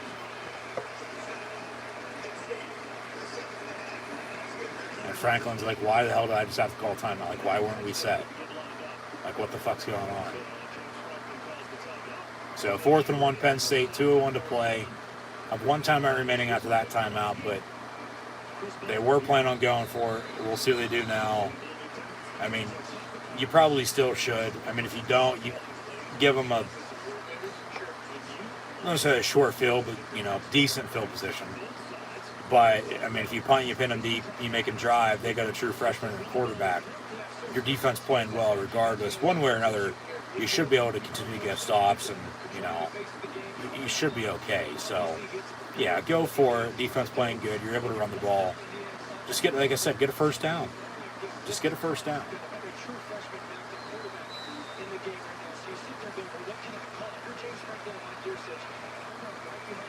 Out of the pistol. Yeah, exactly. Run the damn ball. And they will. Singleton going to push his way, and they'll move the sticks to the 33. First down. Now you got to score. 1 timeout, 1:55. Inside the 35, you got to score a touchdown. Or at least get a field goal out of this. You're already up 2 scores. They'll get the ball to begin the 3rd quarter. You got to score. And Clifford into the end zone, caught by, oh my God. Theo Johnson, and he dropped it. How do you drop that, man? Wide open. You can't get more wide open than that. How do you drop that? Did you hear footsteps? You obviously did. Like, just a simple wheel route, yeah. Perfect pass, and then he, obviously tried to do too much, took his eyes off the ball, caught it and dropped it incomplete. 2nd and 10 to the 33. Gotta be kidding me. Oh my God. Yeah, run it. Singleton. Nowhere to go. Make it 3rd and 10 to the 33. Indiana 2 timeouts. We'll see if they try to stop to get the ball back. But if I'm Penn State, I'm going to try to work this clock. You're not going to want to snap it until under a minute. It's about a couple second difference with the game clock and play clock. Into the teens now, and then at 20 seconds. 3rd and 10. I mean, yeah, you're right on field goal range. But Penninger's leg, especially with the weather and the wind, I mean, trust him to begin with? Trust him now? Probably not. Clifford rolls out, intended for Tinsley, incomplete. So 4th and 10, and I mean, you kick it. It's going to be a long field goal, but you kick the field goal with 55 seconds and go up, 17, go up 2.5 scores. Yeah, from here, it's going to be about a 50, 51-yard field goal. And, once again, with the way he is as a kicker, or has been at least, can't really make anything outside of 45 yards. And here's from 50, 51. And then with the weather and the wind, I think everybody's going to be shocked if he makes this. 4th and 10 from a 33-yard line and a 50-yard field goal. God damn, it's up and good. All right. Penninger, 50-yard strike. Just barely good, man. Right upright. And sneaks through. So, yeah. 24-7 now. He missed a few big kicks at Indiana 2 years ago. Had a field goal, of course, against them last year. They won 24-0. They're up 24-7 right now. But Indiana going to get the ball back. 2 timeouts, 50 seconds. Try to do something that also, of course, try to do something early 3rd quarter to get themselves back in this game. But Penn State up 24-7 here as we near halftime.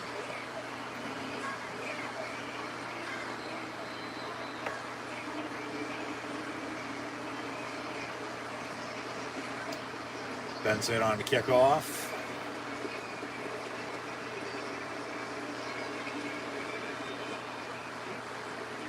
And a touchback. So 1st and 10 Hoosiers from the 25.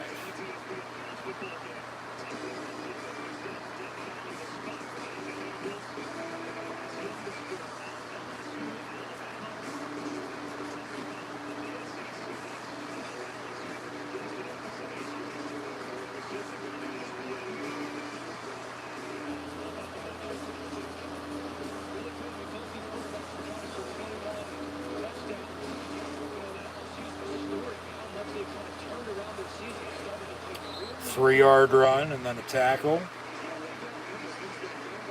Indiana really not in any hurry, even with 2 timeouts. And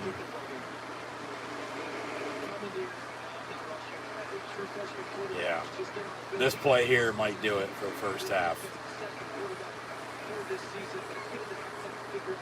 Because they have to snap it at least once, but they just wasted 20 seconds and nothing.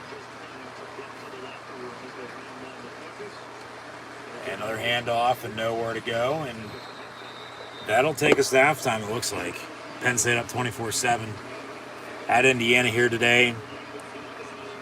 Sean Clifford, 10 of 18, 138 yards passing. Does have the interception, but Indiana couldn't capitalize. As Penn State got out to an early 7-0 lead, Indiana tied it up at 7. A few punts by each team, and then Penn State with a touchdown, and then another touchdown, and then the field goal prior to halftime here. So 24-7 your halftime score. Jack Tuttle injured. Doesn't seem like he'll be returning, but he's 9 and 12, 82 yards passing, and a touchdown. True freshman Sorsby has yet to attempt a pass, but Indiana does not have a running game. The rest have let him play, barely any penalties other than obvious ones. Penn State able to run the football, which is a good thing. But Clifford's 10 of 18, 138 yards passing. Does have the INT, but as mentioned, he couldn't capitalize. Penn State's points, if they don't have a running game, they have a Penninger field goal from 50 yards. But they have 3 rushing touchdowns, so they can run the football and they can score. It was Nick Singleton first, and then Katron Allen, the fat man, with back-to-back touchdowns, and then the Penninger field goal, 24-7 at halftime. Once again, Clifford 10 of 18, 138 yards passing. Katron Allen 14 of 74 on the ground with 2 scores, and then Nick Singleton has 8 carries, 23 yards rushing and a touchdown. Tinsley leads the team in receiving, 4 catches, 54 yards.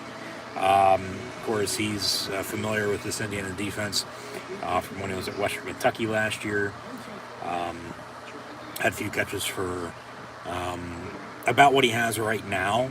So, he's been targeted a few more times, but yeah, no doubt about it. They've missed out on a few big plays, but I think they've been able to execute, no doubt about it, with the running game offensively, but the difference is Penn State having a running game compared to Indiana, for one, but then Penn State able to hit a few big plays and continue to get first downs, and Penninger 50-yard field goal. All right, I'll take it. 24-7 with 3 rushing touchdowns as well. But yeah, Tinsley leads the team in receiving, 454, and then some balance. To some other receivers. They need to get these tight ends more involved, no doubt about it. They're trying to. Indiana's playing some good defense, but at the same point in time right now, Clifford, up until, they started to, find a running game, playing like Sean Clifford does every once in a while, good, but then bad. It's like offensively, it's like if they have balance consistency, they're fine. But, it's not as easy as that, no doubt about it. Just find a way to win. You got to find a way to hold on to this win right now, because this game, I don't want to say it, but it's pretty much wrapped up in the books. Don't blow the lead. You have, your 7th win 30 minutes away. So, with that being said, don't do something good and then take a back seat once again. They did that early. They got out of it, and they're able to. I don't necessarily put it to them, but the difference is the running game. Hopefully they can continue to put it to them and score some more points. They're averaging 30 plus a game, and they're almost there. They're covering, but it's once again not how you start, it's how you finish. 60-minute game. No doubt about it, Indiana could still come back and make this interesting. But Penn State has them in a tough spot. Backup true freshman quarterback and no running game. So Penn State should be okay from here on out. You get to next week. And I'll leave it at that, but offensively they got to get these tight ends involved a little bit more. And just continue to run the football. I don't care if it's Katron Allen, Nick Singleton, Kevon Lee. Run the football, okay? So, you have a lead, you're on the road, late in the game coming up. If they can run the ball and work clock and, get out with a win and then also being healthy, they'll be all right moving ahead. Because that's right now really all you can ask for. So, they show off some highlights of what's going on right now. We're going to update some stats and scores in a minute, but Penn State with 24-7 halftime lead at Indiana.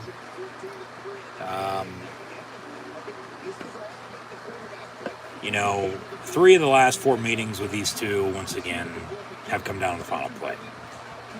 It doesn't seem like that's going to be the case, though, today. So,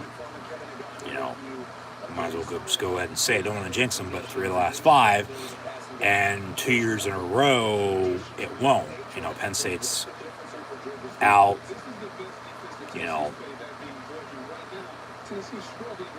big, large enough to, as Indiana's going to get the ball to be in the third quarter, they could do some damage if they can continue to run the ball and work clock. But at the same point in time, you would have to think Indiana's going to stop this running game here eventually. So back to Sean Clifford, he's going to have to make some plays. Comes down to it, we might see Drew Aller here this afternoon as well. Only time will tell.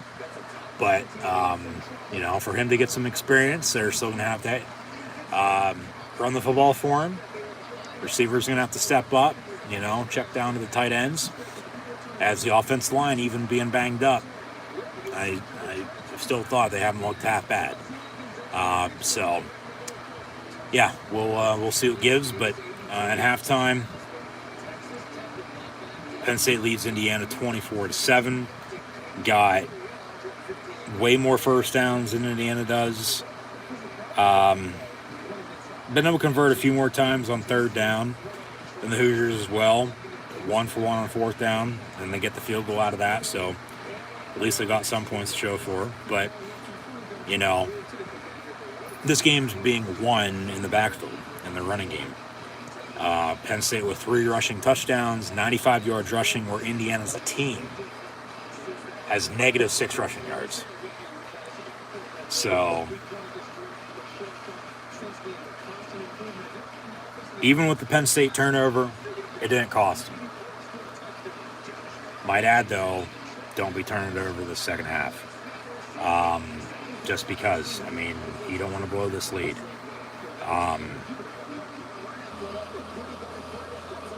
Once again, it's either they get out to a lead like this and they're, holding on, or which come fourth quarter, if it's still like this, we're going to see some, guys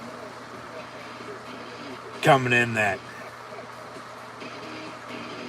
whether they played this year or not, they'll get some playing time today. Because Indiana's, fighting. They're all right. They're not, as good as they were 2 years ago in their best season in, a while. But once again, Penn State's also had trouble going out to Bloomington. Especially when Indiana's been, subpar as they are entering today at 3-5, as mentioned, on a 5-game losing streak. Lose today, be at 6. Lose next week at Ohio State, be 7. At that point, Tom Allen might be fighting for his job. We've talked about James Franklin and the coaching carousel before. Auburn, who Penn State has played the past 2 years, they fired Brian Harsin this past week. So the Tigers is on the plains looking for a new head coach. We'll see who takes over there, along with all the other current openings, which we'll talk about that at some point in time in the near future, as we're at that time of the year. And yes, I know I still gotta talk about and release those videos that I've been talking about for quite a while now at this point. They'll get done and they'll get uploaded. It's just a matter of when, for anybody wondering. But no, with all that being said,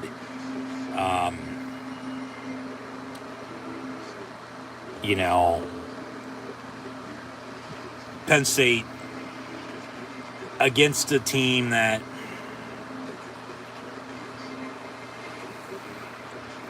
as the weather honestly really ain't playing that much of a factor, or at least ain't much of a factor as I potentially thought it would, especially with the wind. Just watching those other 2 games at noon, and then not far from those sites to where we are today for this game, with the weather, of course that travels, from sea to shining sea, and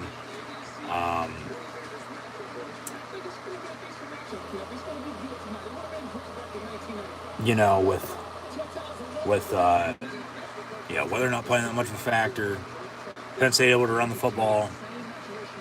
Just keep running the ball, man. Just find a way to hold on to this win.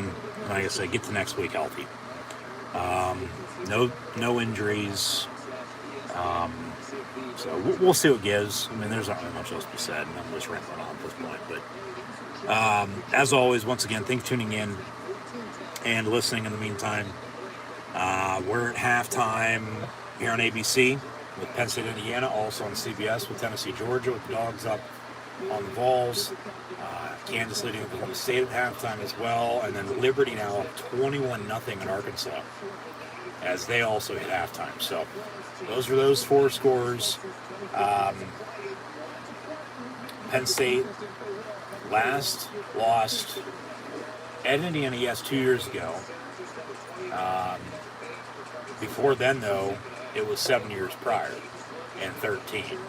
So Indiana's shown they can beat Penn State at home. Not here in Happy Valley by any means, but the fact of the matter of it is Penn State's up, pretty big right now. They can continue to put it on them.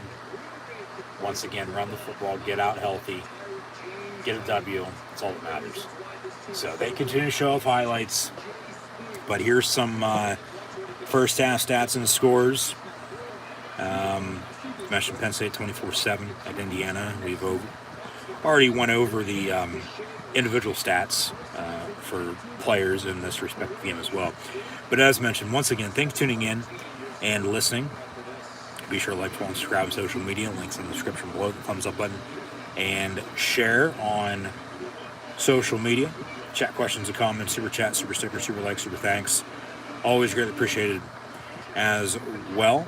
As I'm your host, Encyclopedia Sports, Cool and Luke 96. We had action in college football this past week. On Tuesday, we had Ball State defeat Kent State 27-20. Ohio 45-24 over the Buffalo Bulls. On Wednesday as well, in the MAC, Central Michigan, who Penn State defeated back in late September on Thawing Day. The Chippewas beat the Huskies of Northern Illinois 35-22. They're going to have to win out to become bowl eligible, I might add. So, Penn State with the winner over the Chips. Of course, any team you win over, you beat. You want them, of course, to win as many games as they possibly can as well, because that makes you look stronger. So, okay. Beat Purdue. They unfortunately lost to Iowa today, as both teams are now 5-4. But talk about the MAC, and then Ohio beating Buffalo, and then Central Michigan beating Northern Illinois. Penn State beat both the Bobcats and the Chippewas, as mentioned. And they're both looking, all right in the MAC right now. I believe Ohio does have 6 wins now, if I'm not mistaken. And then Central Michigan going to have to continue to win out. Auburn, with a coaching change now, Northwestern's lost every game since week 0. They haven't won since late August, when they beat Nebraska across the pond in Ireland. Minnesota won today. Michigan plays tonight. Ohio State beat Northwestern earlier. But Penn State, Indiana, Maryland, Penn State's next opponent, they lost at Wisconsin earlier. Michigan and Rutgers later, and then Michigan State's at Illinois right now. So, any team you beat, I don't care who you are, and this is, specifically for the most part, in college football, because the season's shorter than in the NFL. Because in the NFL, you can lose a couple games and, still be all right at the end of the year. You lose 2 games, you're out of the college football playoff. For now, until, of course, they expand it to 12 teams, and as early as 2024 and as late as 2026. As the Big Ten, of course, is going to be adding a few new members in 2 years and potentially more after that. But, any team you beat, you want them to, of course, to continue to win, because then that makes you look stronger. And as Ball State beat Kent State, as mentioned, 27-20, and also Bowling Green beat Western Michigan 13-9. Ohio beat Buffalo 45-24, and Central Michigan beat Northern Illinois 35-22, and both Penn State defeated Ohio and Central Michigan. So I get their non-conference opponents out of the MAC. You beat Auburn as well, coaching change and such, but you're 6-2. You're bowl eligible. You're going to be playing a bowl game in late December, early January again. Should get your 7th win a day, maybe 8, 9, 10 by the end of the month, or anywhere in between, depending on how the next few games go. But we still got to have football to be played today. So we'll see what happens. But also this week in college football, hard to believe it's already the first Saturday in November. Week 10, we had on Thursday, Rice defeat UTEP 37-30. And then Coastal Carolina in the Sun Belt from the Teal Turf in Myrtle Beach defeated the Mountaineers App State 35-28. Last night, UConn defeated UMass 27-10. Duke 38-31 win at Boston College. And then a good one in some Pac-12 After Dark on a Friday night. Another one-score game in some Friday night college football.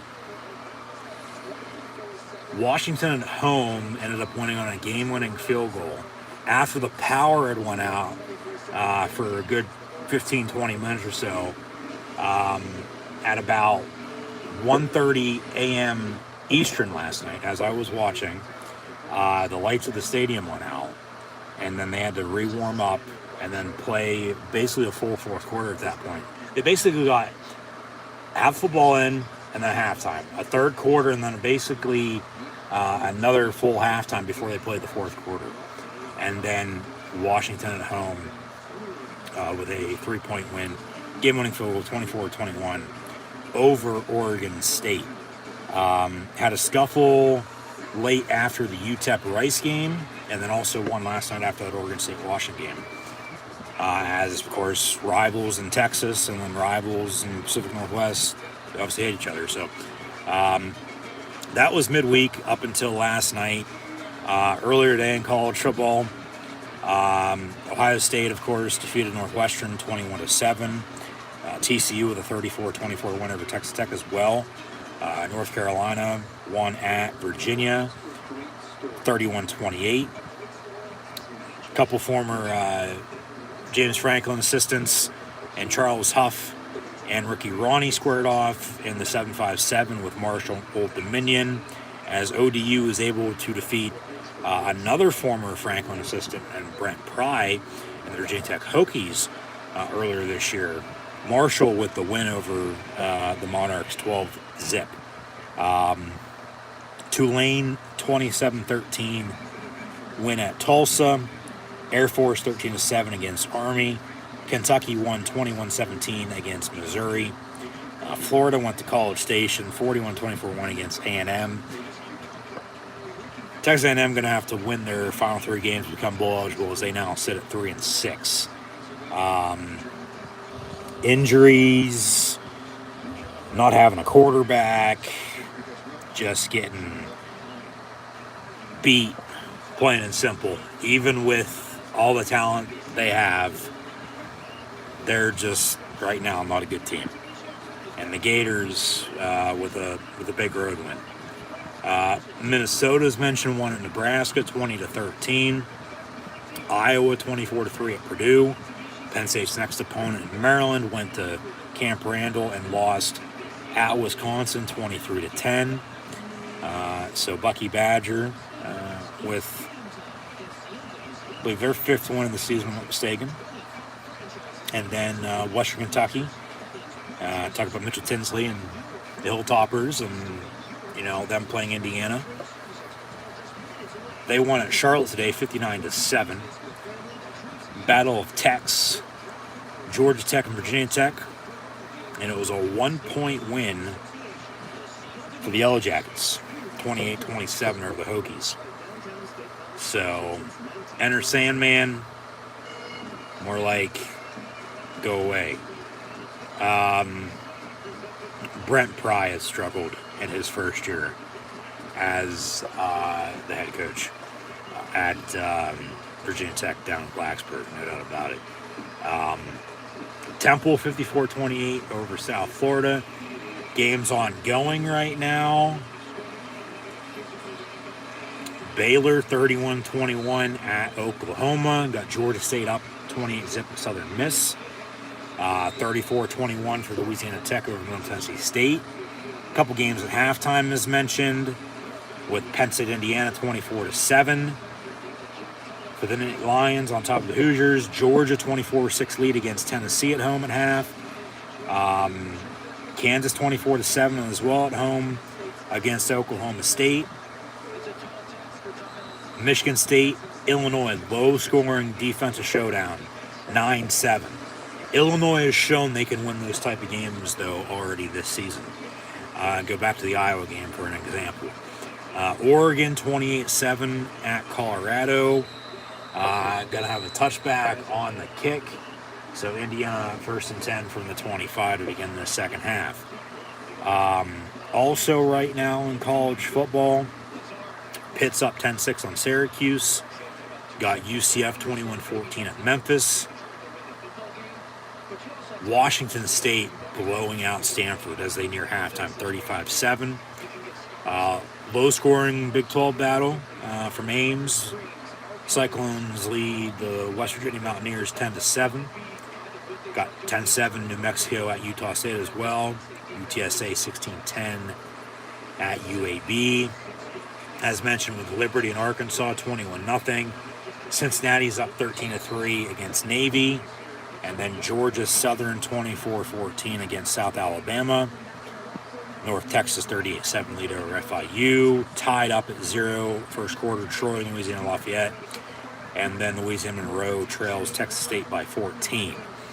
And then we got more games to kick off in about an hour and a half or so. Once we wrap up here, we'll, next commercial break or sometime soon, preview what's to come still later on tonight and also next week, so stay tuned for that. But Indiana, 30 seconds into this second half, down 17. They got a 3rd and 10 from the 25, so empty set, and Penn State with pressure, quick pass, completely overthrown, incomplete. And not even a minute into the half, Indiana goes 3 and out. Penn State getting the ball back. So, yeah, Indiana can't do a damn thing on offense. So, 4th down.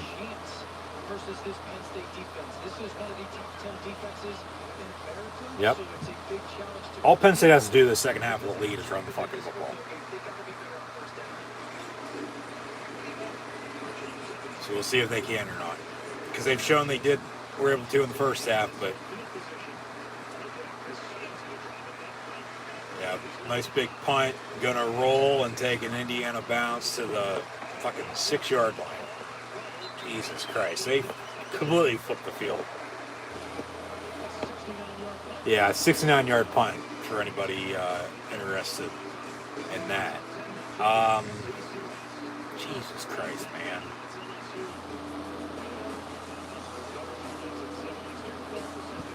Hey, they were able to, move the football earlier. Back up against the end zone, so see if they can again here.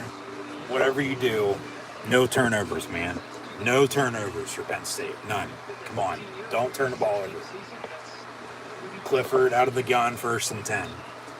And he'll hand off. Nick Singleton out to the 19. So, just like that, 1st down, and they'll move the sticks. So, they don't care where they start out today, I guess. They're going to move the football and, get 1st downs. At least hope they can. Which they do. Singleton for 2 to the 20 on that, 2nd and 8. But, yeah, keep running it.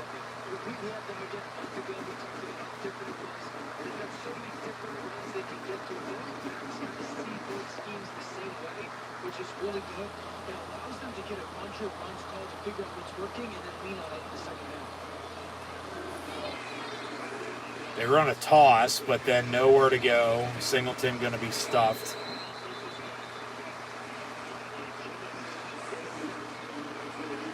So third down, and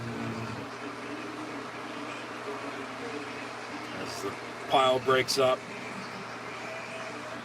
3rd and 8.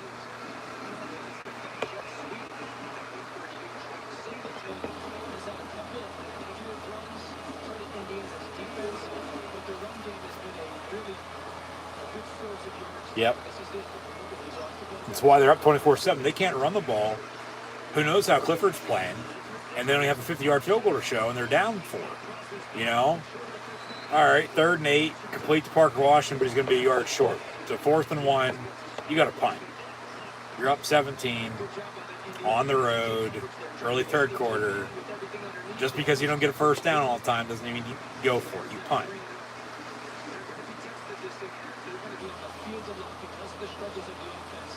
And here comes Barney.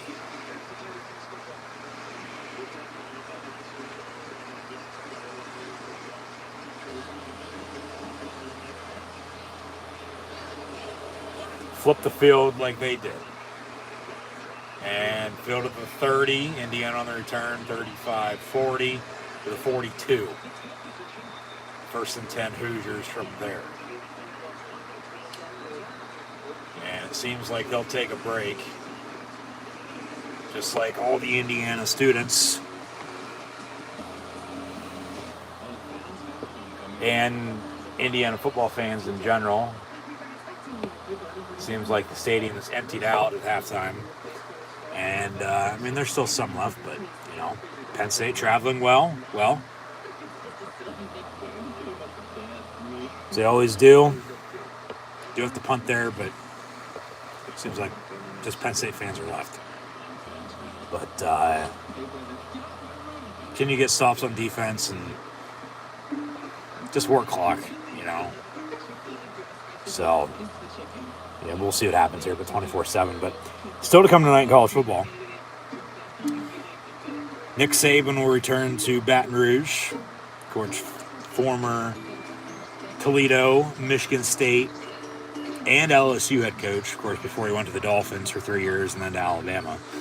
And has been in Tuscaloosa with the Tide since 2007, but was the LSU coach for a few years and won a national championship with them in 2003. Went to the Dolphins, you know, a short while later, and then back to college with Bama. And Alabama's a 13-point road favorite tonight.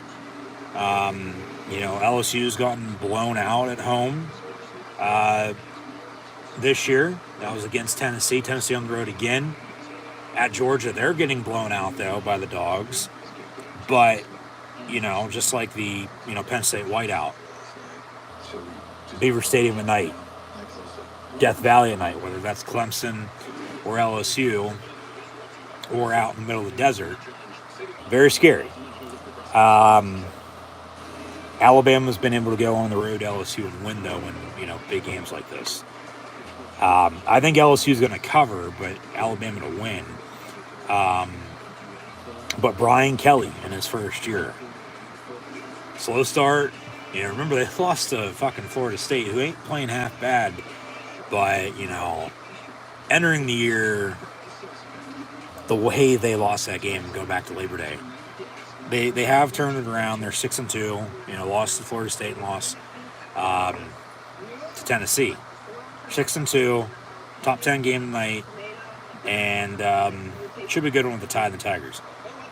Texas, Kansas State still to come as well. From the blue turf in Boise, we got BYU and Boise State. UNLV, San Diego State, Houston, SMU. Clemson's going to Notre Dame as well.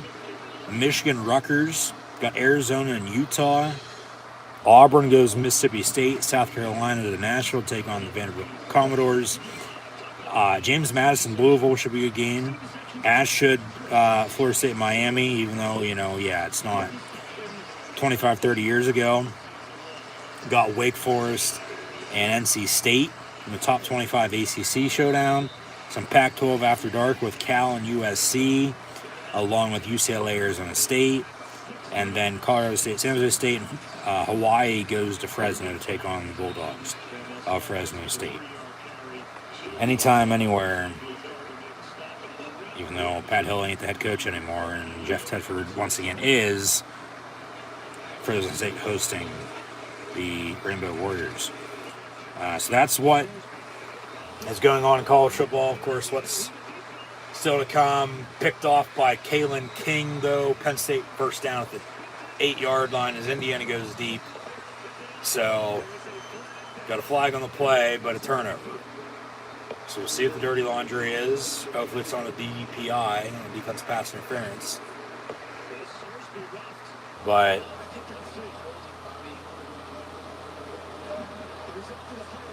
interception, and then after the play, got unsportsmanlike conduct on Penn State. So it'll be half the distance, and they'll start at like 4 or 5 yard line. Still Penn State ball, 1st and 10. And they've shown they can, move the ball back up against the end zone. So I ain't worried about that penalty. I mean, yeah, nothing stupid, which would have been a bigger penalty, but it's half the distance from the 8, which you're back to the 4 yard line when your back's already up against the wall. So, honestly, what more? Not necessarily because you asked for it to go wrong, but shouldn't matter unless they do something stupid themselves, and throw a pick 6 or fumble, scoop and score, or, quick 3 and out, can't move the ball, they punt India in good field position, and then they end up scoring. Just get a couple first downs, get some breathing room. If nothing comes out of it, give it back to them, and then pin them deep. So 1st and 10 of the 4 for Penn State. I ain't worried about that penalty. The interception counts. Penn State ball, 3 yard run, 2nd and 7. And the fat man back in at running back, Katron Allen. But yeah, as mentioned, that's what's already happened this week in college football, what's ongoing, what's still to come, and shortly we'll preview what's to come next week, so stay tuned for that. But make it 2nd and 8 from the 6 for Penn State. And Clifford hands off. Another 2-3 yard run, 3rd down, medium.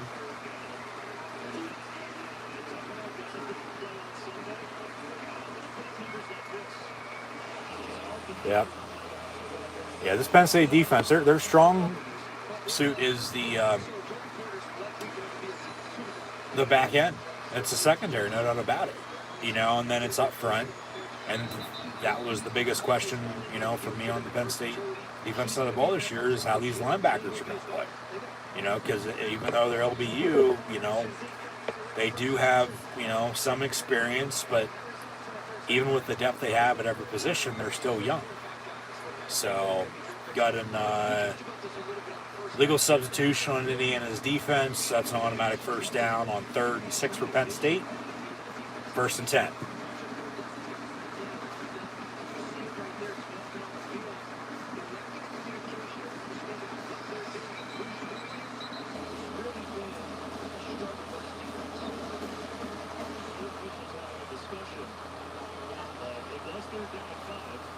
Yeah, it's 1st down.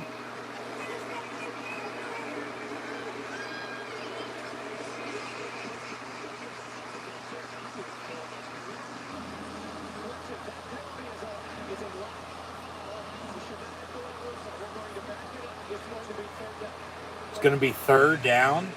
It's a live ball foul. They're going to back it up. It was on fucking them, not us. It was on Indiana. That's 5 yard. What the fuck? Franklin wants an explanation, as I do as well. Whitecap were trying to explain to Clifford. It was on them.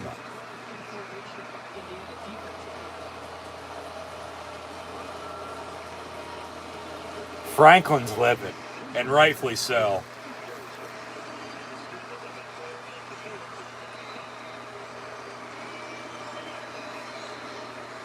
So 3rd and 5? How the fuck is it still 3rd and 5? Should be 1st and 10. The penalty was on Indiana, not Penn State. Call a fucking timeout. Call a timeout. Play clock at 3. God damn, they run a play. Clifford gonna air it out. And what a catch by Brenton Strange. And there's pass interference on that, but no flag. Yet he still fucking catches it. And they move the sticks. All right. Forget about whatever the fuck just happened with that penalty, because I have no idea how to even explain that. Okay? Because the refs didn't even explain it right. That's what Franklin was pissed off with the explanation, like, because he didn't get one. They're going to go deep. Yeah, fuck them. Dump off. And Katron Allen down the near sideline. Out past midfield. 40. Going to cut back inside the 30 on the far side. 25. Lower the shoulder and boom. Down to the 21. Just like that. Where's the Franklin gif after they beat Auburn last year? Fuck these motherfuckers. You know, with the refs. Like, that's exactly with these two plays since that. 3rd and 5, which should have been 1st and 10. They get back-to-back first downs anyway, so it doesn't fucking matter. Now they're deep in Indiana territory and put them in their place. Score a fucking touchdown. 1st and 10 of the 21. I still have no idea what the hell. I'm going to have to rewind that. And, like, what the hell? Clifford empty set. Complete to Keandre Lambert-Smith near side at the 15. And he'll be brought down at the 12. Be about a yard short. Be 2nd and 1. But we move on. Forget that even fucking happened.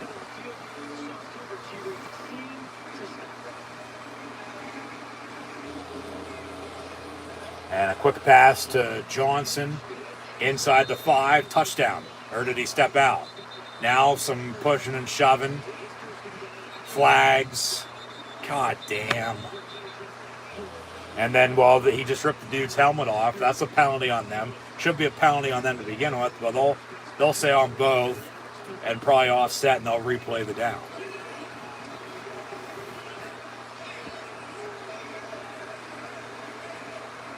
So it's getting chippy. Even with it being 24/7, it's chippy.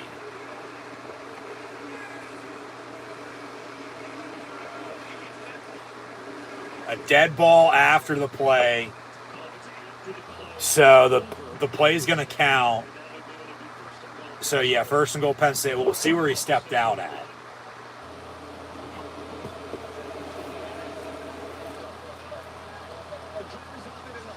First down, okay.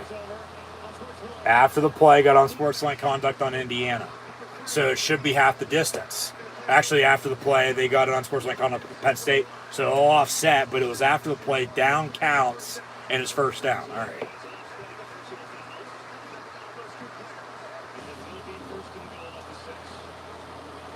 Yeah, they were just, blocking each other, and then they, kept blocking. He didn't fucking step out.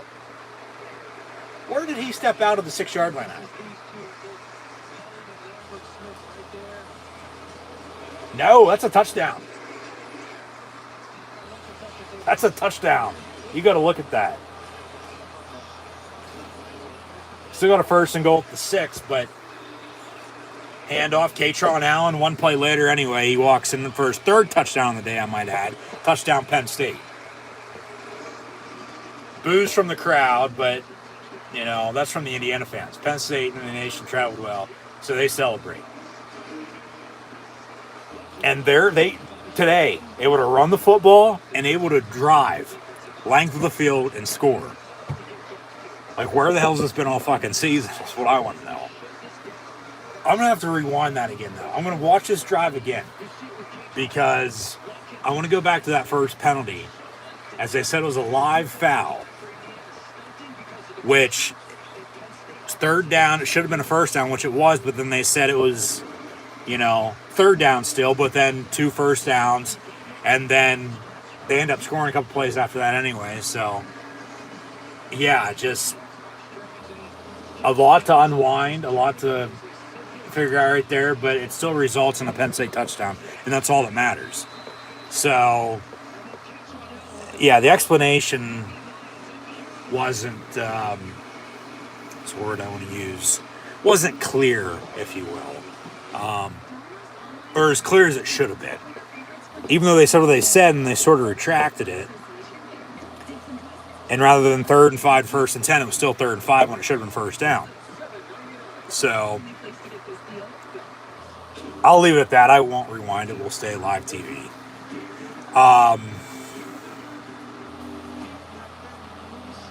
But, you know, it didn't matter because what a catch over the middle then by Strange. First down. And then it looked like Clifford was going to go deep. I do remember saying that because they went hurry up. And then he dumped it off the K-Tron near side. And then he scooted down the near sideline. And then cut back across field. And then down inside the 25. And then another penalty a play or two later, but a couple plays, you know, inside the 30, they scored. So, 4 rushing touchdowns by Penn State's and field goal. 31-7 their score. Sean Clifford, along with Katron Allen and Nick Singleton. And now Katron, the team's leading receiver because of that 45-yard catch and run. That was all over the place. Account for, you know, 28 points. Pinniger, the 50-yard field goal. Also, you know, with, you know, Parker Washington, Mitchell Tinsley, and Kendra Lambert Smith also having a few receiving yards. I mean, shit, they have a good 330 yards on offense today right now. Midway through the third quarter in a, you know, 3.5, 4-score game. 3.5, 4-score lead, for that matter. 31-7. Clifford, 14 of 22, 204 yards passing. The interception didn't matter because Indiana couldn't capitalize once again. As Nick Singleton got on the board first from a yard out, the touchdown, Penn State led 7-0. Indiana tied it at 7. It's been all Penn State since, even though it took them a little while to get going even after that, you know, because we had a few punts. But Singleton, 11 of 37 on the ground on the score. And then Katron Allen, 17 carries, 85 yards rushing, and 3 touchdowns. As for whatever fucking reason, they show off at this point in the game, when Penn State's up 24, with 8:21 to play in the third quarter, they show off, like, why couldn't you show that at the start of the game? You know, hey, 2 years ago when these two teams met here, late in the year, even though it was early in the year, it was the first fucking game because Big Ten didn't start on time. And now, you know, players are elsewhere and whatnot. That's how that game was won, and, you know, refs were a key component to that game. So, India didn't get the ball back here, but it's 31-7 Penn State, as mentioned as well. Katron leads the team in receiving, has 2 catches, 72 yards, and then Tinsley's still 4-54. I swear I've read that stat line for a good fucking 2.5 quarters at this point. They went to him a lot early, but then, you know, backed off. Theo Johnson, 2 of 35. Parker Washington has 4 catch, 30 yards. Kendra Lambert Smith has 1 catch, 9 yards. Strange, a catch for 4 yards. So, dishing it out, and the defense continuing to make stops. So, third down, about 3 for Indiana here.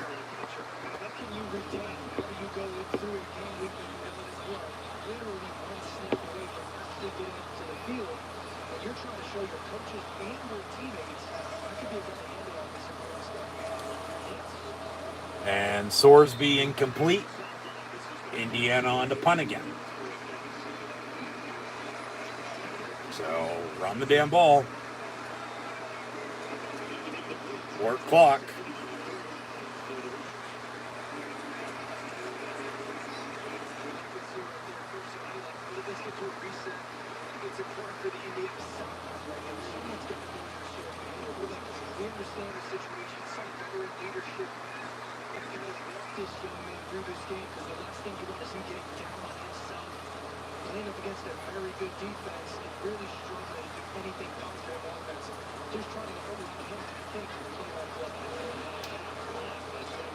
So the punt will be down about the 20-yard line.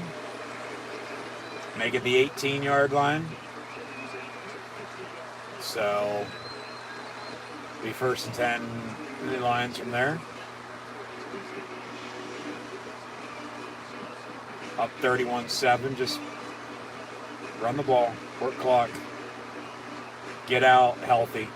We could see Drew in a quarterback now, potentially.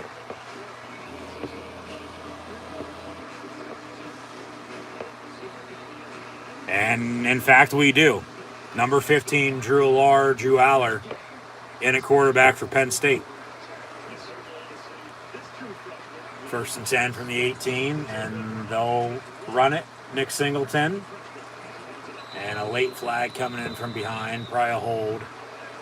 So 10 yards, I'll replay the down. But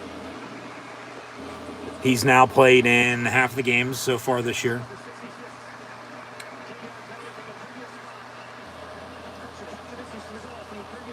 Red shirt's burned, so, or burnt.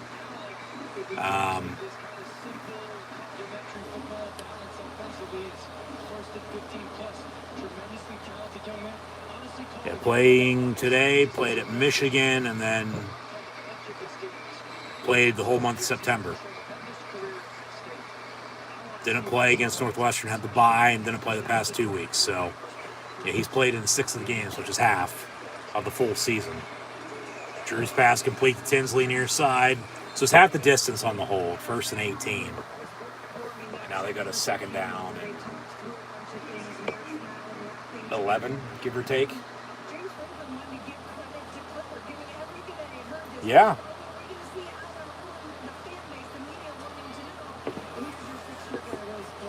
Drew going to step up and tucks it and runs and dives for a first down and gets that first down. So he'll move the sticks. All right.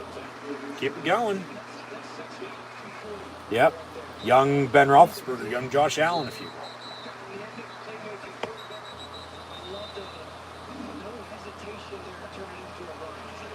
And going to have a timeout.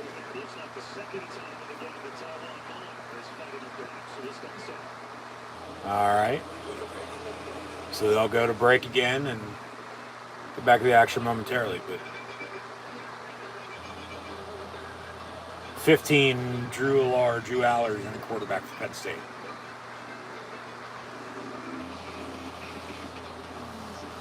And they got a first and 10. Up 24, 31-7 when we return.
Well, he'll get that next week then.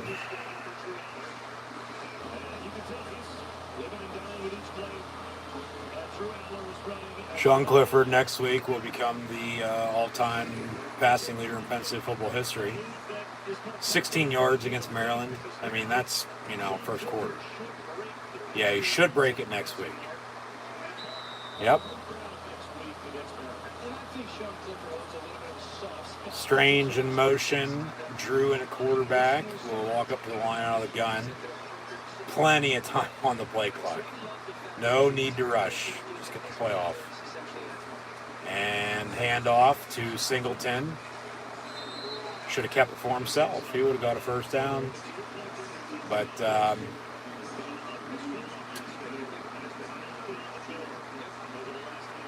couple yards, second down. No, it's not.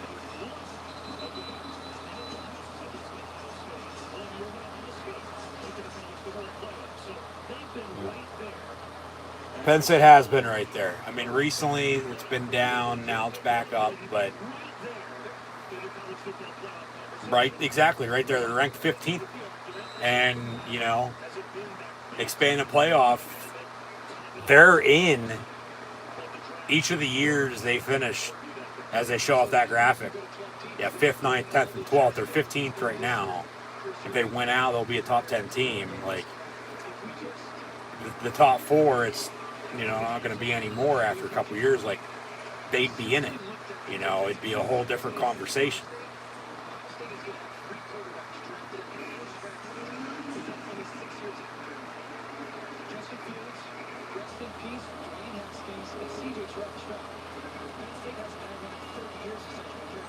Yeah.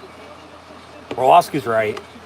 You got to have a quarterback. Penn State, and a quarterback school. It's blue collar. It's running the football and playing good defense. Win Penn State way. 3rd and 6. Drew all day to throw. Going to roll out. Throw it, jackass. And then he gets a yard before he gets thrown out of bounds. Nobody open, so 4th down, they'll punt. But, yeah. I mean, I think they're just trying to find some points to talk about at this point. 5:31 to play in the third, and it's 31-7. Yeah, he's right. You gotta agree with him. What's he got to do? Yeah, just make a play. Oh, shit. No more Barney in at punter either. Gabe Owusu, the backup punter, and that's how bad Indiana is getting beat by Penn State. Penn State puts their backup fucking punter in. Boom it. And it's going to take a bounce around the 30 and then be down. So 1st and 10 Indiana from there. So really no difference, but yeah, Penn State versus the Big Ten East, it's, you can beat, for the most part, Indiana, Maryland, and Rutgers. And then, you have some trouble against Ohio State, Michigan, and Michigan State, to say the least. And then there's yourself.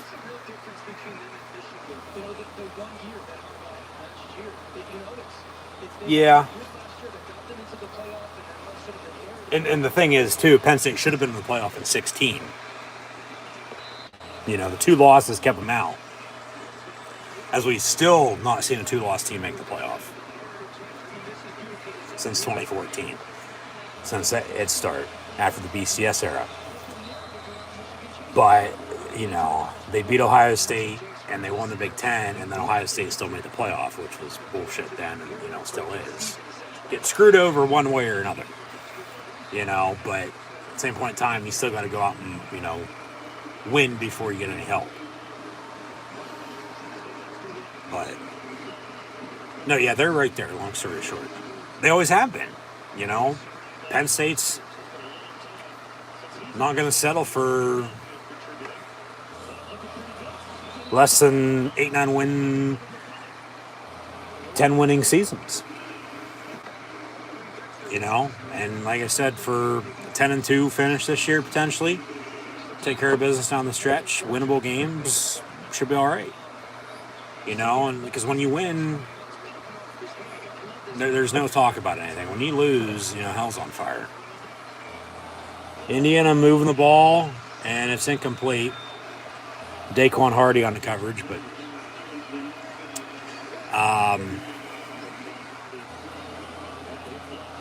yeah, when Penn State has a 7-6, you know, type of season, or a 7-win, 6-win, 5-win season, like, no, that's not acceptable. It's 8, 9, 10, 11, 12-win seasons.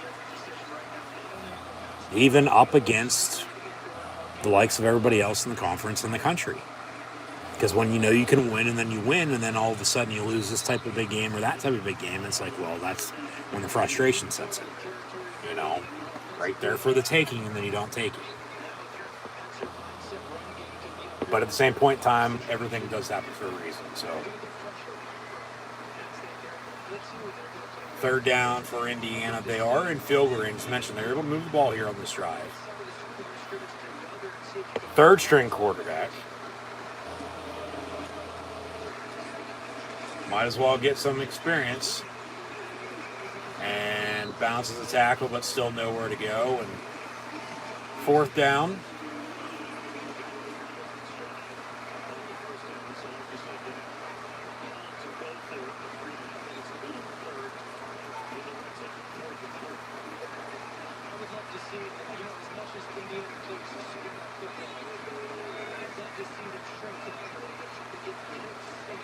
They're going to go for it, rightfully so. 4th and 3 for Indiana from the 17.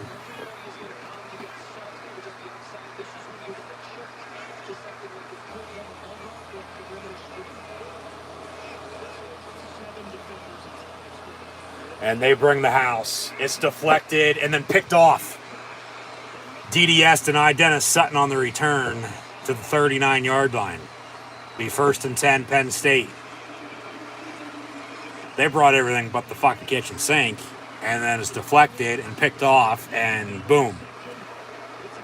25-yard return, and Penn State 1st and 10.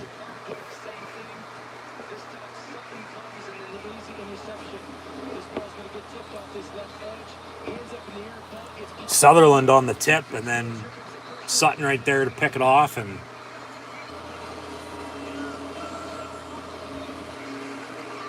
I mean, if it would have been incomplete, it'd be still turnover on downs, Penn State ball. But now to the 36-yard line, excuse me. 1st and 10 is where they say he's going to be down at on the return. And Drew in at quarterback still here. And they'll hand off to Singleton. And Nick Singleton gets about 5 yards, 2nd down and 5 to come.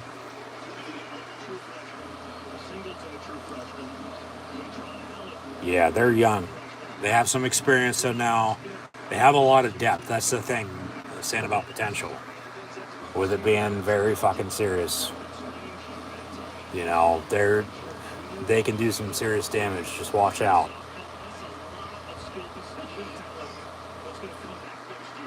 And a handoff, Singleton, another run, and lowers a shoulder out past midfield. Both him and Katron. Seems like the whole team, you know, honestly came for a fight today. You know, they're hitting extremely hard. But, you know, Singleton running with the passion he has, you know, Katron being that bigger back, you know, lowering the boom. 1st and 10, another handoff. And got a few different receivers in the ball game now as well, with Harrison Wallace, Amari Evans, Liam Clifford in. 2nd down, minute 45 to play in this 3rd quarter.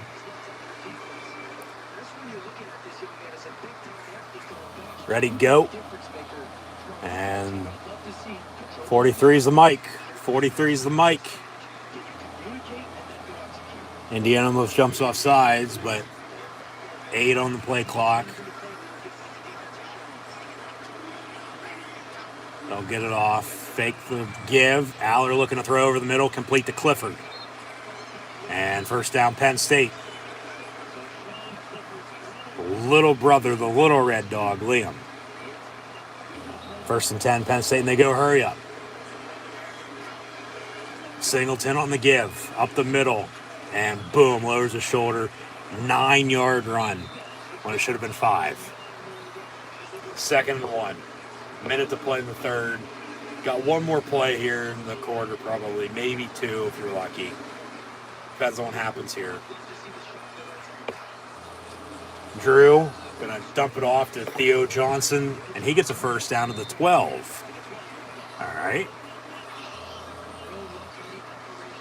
Keep it going. Keep it going.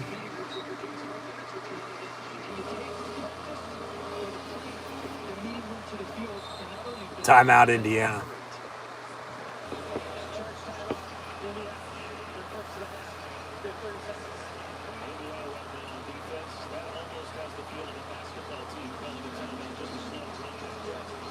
Yeah. Yeah, Penn State a lot of hurry up there. First down, first down, first down.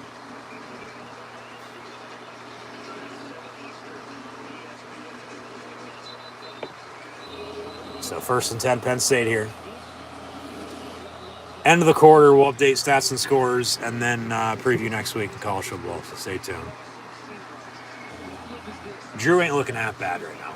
He's not. Because they have a running game to help him. That's the thing.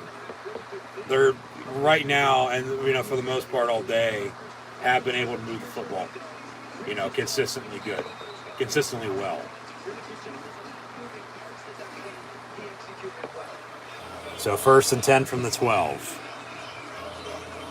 Watch one of these 2 tight ends.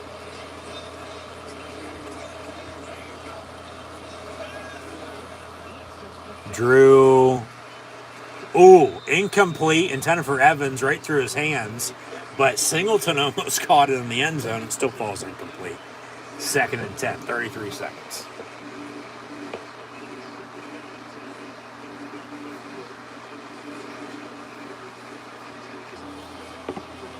Yeah.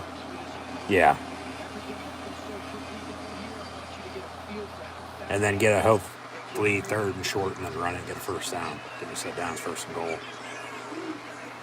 I mean, you got 6 shots punched in because 1st and goal is at the 2.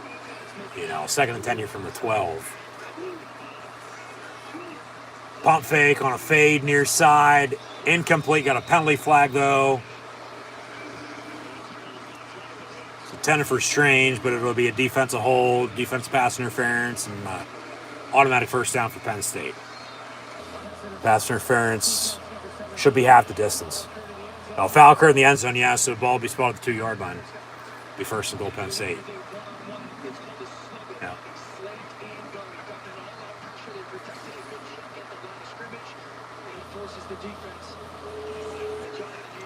So 1st and goal, Penn State. You got to hand it off and run it. You have 4 rushing touchdowns today. 3 by Catron, 1 by Singleton. Drew Aller going to be under center. With a tight end and 2 backs behind him. Handoff, Allen, and down the 1-yard line he goes. Be 2nd and goal from there, probably to begin the 4th quarter. Unless they want to hurry up here 15 seconds and get it off again, which I highly doubt. So they'll flip ends, and at the end of 3, Penn State leads Indiana 31-7. They'll have a 2nd and goal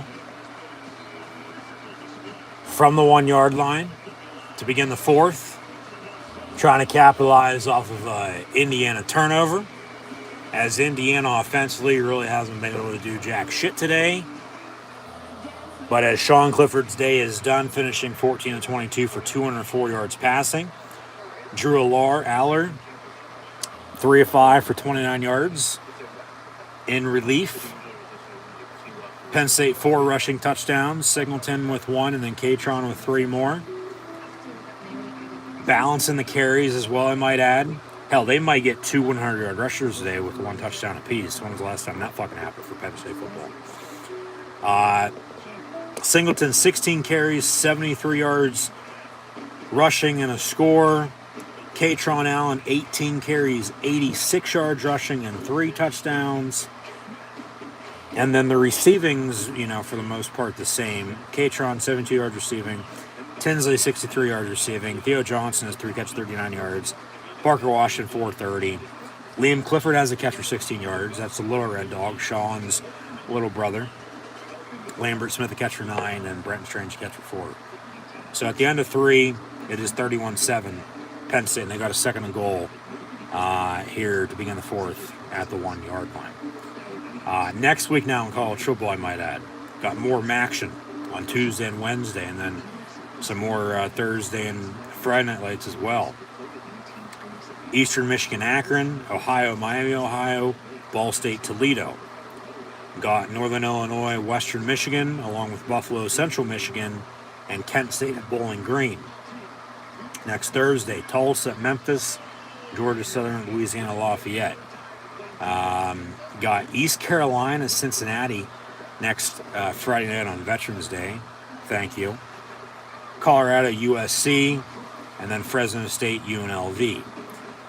Next Saturday, as right now, yes, unfortunately, we still don't know the kick time for Penn State, Maryland, along with the rest of the Big Ten, as they're on a 6-day window. We'll know either late tonight or tomorrow, Monday at the latest. But Penn State will host Maryland, presumably at either noon or 3:30. Highly doubt it'll be a night game, but you never know. Still don't know the network either, so we'll find all that out shortly. Indiana, in the meantime, as I mentioned, they'll go to Ohio State. Michigan will host Nebraska, Washington at Oregon, Arizona at UCLA, got Kansas State at Baylor. Stanford will go to Utah as well. Purdue, Illinois, Cal, Oregon State, Arizona State, Washington State. Got Oklahoma, West Virginia from Milan Puskar and Morgantown. Wisconsin, Iowa should be a good game next week. Northwestern, Minnesota. Rutgers, Michigan State. Got San Jose State, San Diego State. Mizzou at Tennessee. LSU at Arkansas is normally always good down the wire. So everything I just read off, minus Mizzou, Tennessee, and LSU, Arkansas, those are all kick times still to be determined. From here on out, from noon to next Saturday night. Mizzou, Tennessee, LSU, Arkansas, I got Vandy in Kentucky. Notre Dame will be at Navy. Liberty, UConn, Virginia Tech, Duke, got Pitt in Virginia, SMU, South Florida, Louisiana, Monroe, Georgia State. James Madison at Old Dominion, Rice, Western Kentucky. Alabama will be at Ole Miss. UMass, Arkansas State. Got Temple in Houston. Louisville at Clemson. Iowa State, Oklahoma State. UCF's at Tulane. That should be a good game. Penn State, second and goal to begin the 4th quarter. And it looks like it'll be an inch short on a quarterback keeper. And no touchdown. Still 3rd and goal. We'll get back to the rest of these games momentarily. Here's a replay of the sneak. And yeah, I don't think he got in. No, he didn't get in. 3rd and goal from the half-yard line. Can't get any closer than this.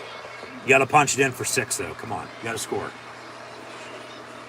And a rollout. And complete in the back of the end zone. Caught touchdown. Drew Aller with a passing touchdown to Harrison Wallace. And, yeah, keep running it. And then they run bootleg play action off of it. And a bullet right on the money. A 1-yard passing touchdown. And Penn State's first passing touchdown in the afternoon with 4 rushing touchdowns earlier and a field goal. Make it 37-38 with the extra point up and good. The 7 Penn State at Indiana today. So not clicking on all cylinders. Slow start, 3 and out in the opening drive, touchdown, and then Indiana gets a touchdown, and then punts, and then you go up 14-7, 21-7, 24-7 at halftime, 31-7, now 38-7. You're able to run the ball when they can't. You're able to throw when they can't. Yeah, Penn State with, I wouldn't necessarily say a dominating win here, but just playing way better than Indiana is. And at that point, compared to Indiana, yeah, they're clicking on all cylinders. 38-7 your score. Drew now officially 4 6, 30 yards passing on that strike to Harrison Wallace for 6. 38-7, Penn State, early fourth quarter. Also next week in college football, as mentioned, we left off with Alabama, Ole Miss, UMass, Arkansas State, Temple, Houston, Louisville, Clemson, Iowa State, Oklahoma State, UCF at Tulane, got Boston College, NC State, Army and Troy, Miami, Georgia Tech, New Mexico Air Force, App State's at Marshall, Charlotte, Middle Tennessee State, Louisiana Tech, UTSA, North Texas, UAB, South Carolina, Florida should be an interesting game. Lamar goes to New Mexico State, Texas State, South Alabama, Georgia, Mississippi State got Kansas and Texas Tech, along with Wyoming, Colorado State, FAU and FIU, Florida Atlantic University and Florida International University. TCU and Texas should be a good game. North Carolina, Wake Forest, expect a lot of points to be scored there. I got Texas A&M and Auburn. The loser, basically, is going to be out of bowl consideration for a bowl game this bowl season. Auburn still plays tonight, but Texas A&M has to win out to make a bowl game. Disappointing season in College Station, to say the least. Southern Miss, Coastal Carolina should be good. Even though the Chanticleers should roll. Got Florida State at Syracuse from the Carrier Dome. Boise State, Nevada, and then from the islands of Hawaii, got Utah State and Hawaii.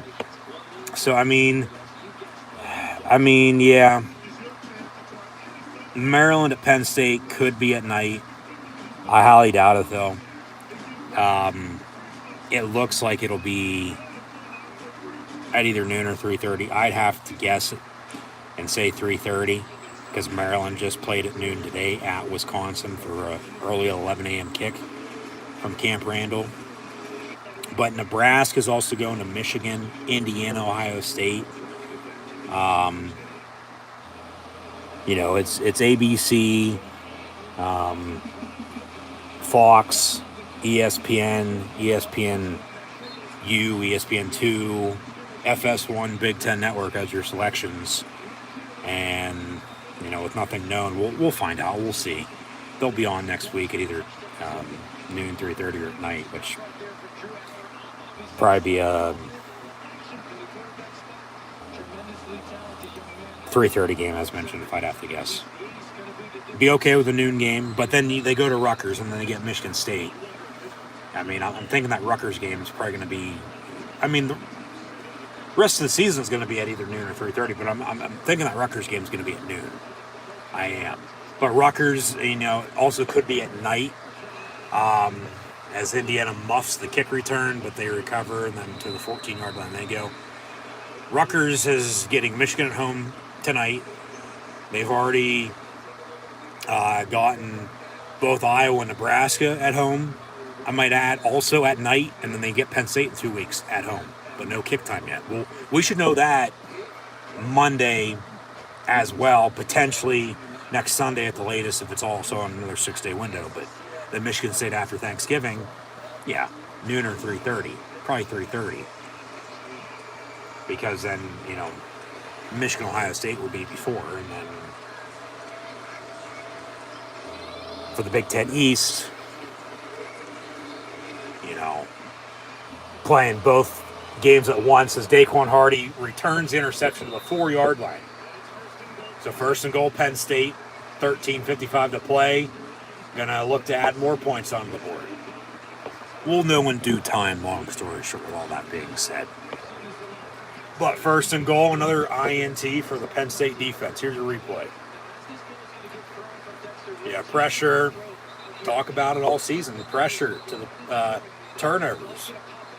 And then, got with the hit, thrown a little too high and much, sailed on him, and Daquan Hardy there to pick it off and return it. So, first and goal, Penn State from the 4-yard line, and Tank Smith in the ball game at tailback. From Penn Hills to Penn Hills, fake the give, Drew on a rollout into the flat, caught touchdown, Theo Johnson, touchdown Penn State, make it 44-7.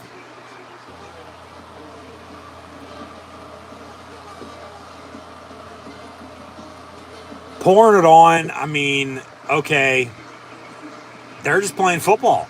Indiana is not that good. Penn State, the better team, and just, putting up points. They're not running up the score, but Pinniger for the extra point, which is up and good, make it 45-7. Drew now with 2 passing touchdowns. Officially, as they capitalize off another turnover. Talked about it earlier, with turnovers, and all season long as well. Pressure to force them to capitalize. And now I think they're clicking on all cylinders. Even with, some drives early that, stalled. It's been all Penn State since it's been 7-7. They're up 7-0 early, and then Indiana tied it. And then since then, 38 unanswered. And with a 24-7 lead at halftime, they've now scored 3 times in the second half, and it's 45-7. Drew officially 5-7, 34 yards and 2 scores. And no turnovers by the Penn State offense since the Clifford INT that, Indiana couldn't capitalize on anyway.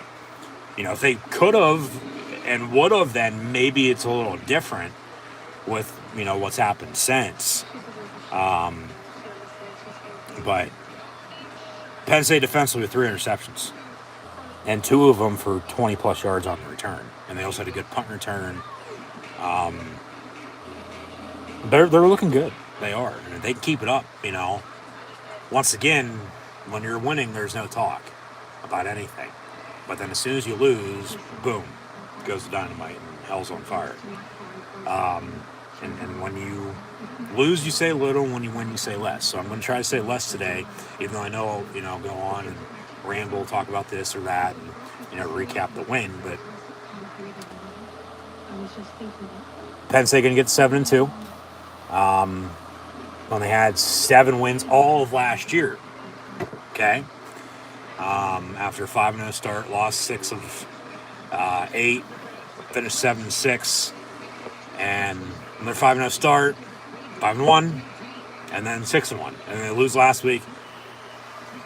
Going to win today, so the past 4 games they'll flip-flop the losses, and 7-2 Maryland coming in next week. Indiana going to Ohio State, as mentioned. Penn State's coming off a loss to last week, but for me, you got to go back to the Michigan game. 4th and 6 midway through the 3rd quarter. Should have punted. They went for it and didn't get it. And then after that, Michigan took over, and that was that. Last week, it was the final 9:26 in the 4th quarter that Ohio State had dominated. And, once again, then if only, they could have made a, stop or 2 here or there, got off the field,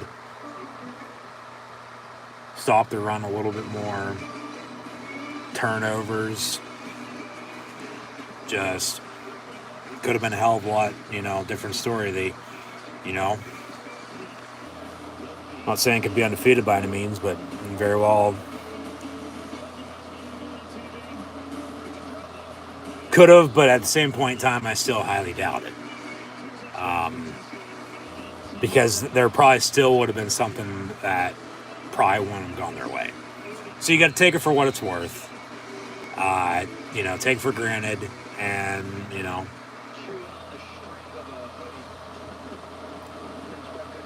they'll get to 7-2 with the win today.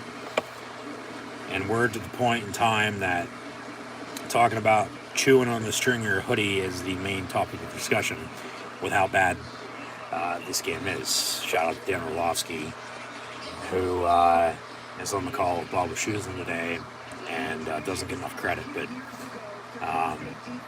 good to see he arrived. Of course, as mentioned earlier, yeah, he had trouble getting to Bloomington because he had a few flight delays yesterday. But there's the LBU chain. From Lawn Boys, Penn State's always been linebacker U.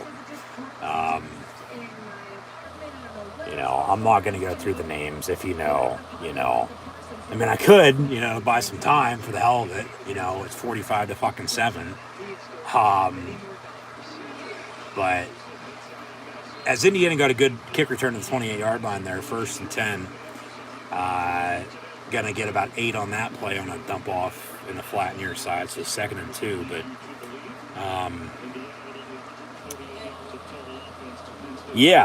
just 2nd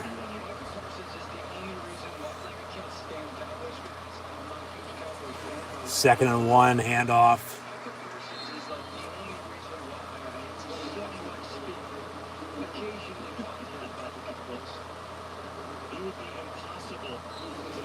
Micah Parsons just the latest of all the linebackers that have come through Happy Valley. He's not necessarily the best, but he is up there. He's playing damn good in the NFL right now. I've said before, if you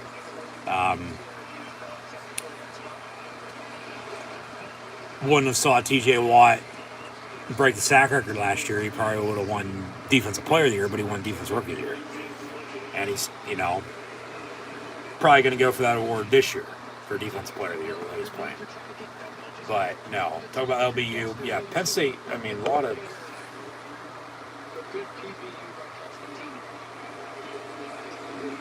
fresher faces on defense right now, even more than the amount they've already played to this point in the season, and today for that matter. Like, they're down in the nitty-gritty, and they're on the road too. It's not like a home game. You have everybody on the sideline. They only traveled 60 guys, if that. So, and that's basically everybody on scholarship. You can have 85 scholarships, but your travel team's less.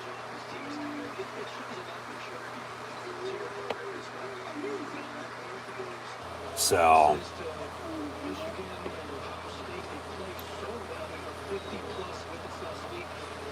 just, I'll say this with today's game, with the way it's played out, Maryland's a damn good team. And watch out, for a trap game next week. Especially them coming off a loss. They'd come into Happy Valley and, won before this time of year.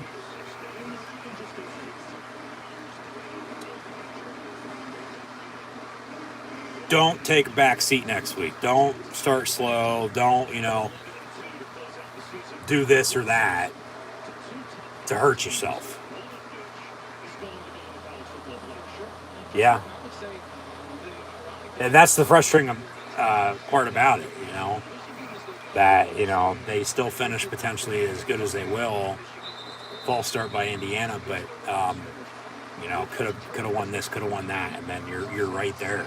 That's the thing. They've been right there. They need to get over that fucking hump. Which they have, but then as soon as they do, it's like, oh, nope, let's go back. Like, they show up the schedule. We've been over it numerous times. I'm not going to go there, but like I said, entering day and at the end of last week, they got winnable games down the stretch. And they can finish strong. Going the wrong way, and then he throws it out of bounds. Incomplete, 2nd and 10. Yeah, how the hell is that not intentional grounding? There's literally nobody there, even though he threw it the whole way down fucking 50 yards downfield. Like, Penn State with a ton of pressure. I've seen intentional groundings called like that. That's why I said that. Even though that shouldn't be a foul, just from the experience seeing it, and then they throw it and then they don't. It's like, come on, man. So.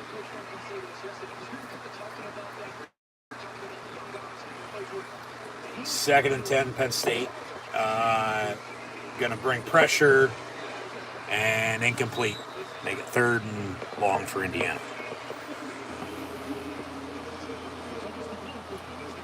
But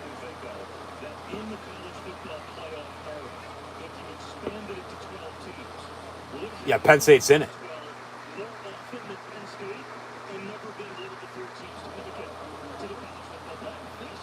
Yeah, probably not. Yeah, that's how close they are. That's the thing. That's what's frustrating about it. They're literally right fucking there.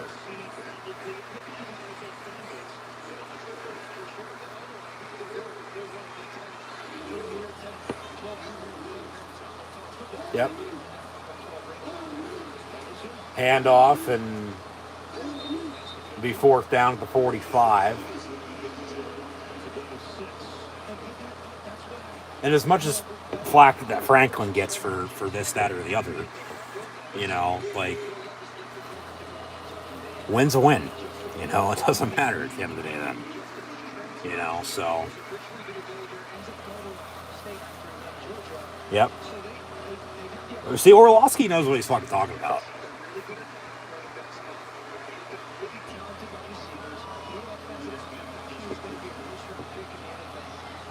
And Indiana on the punt.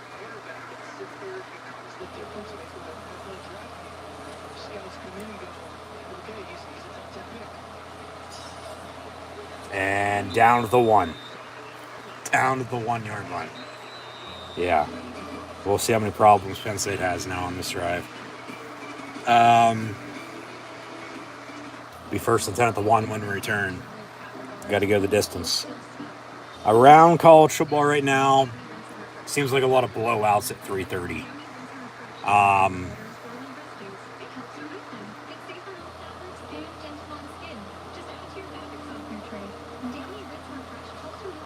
As Georgia's up on Tennessee, 27-6. Kansas 37-16 against Oklahoma State, and the Liberties up 21-5 at Arkansas. 21-5. Yes, you heard that correct.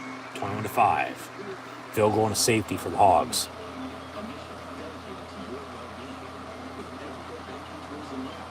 But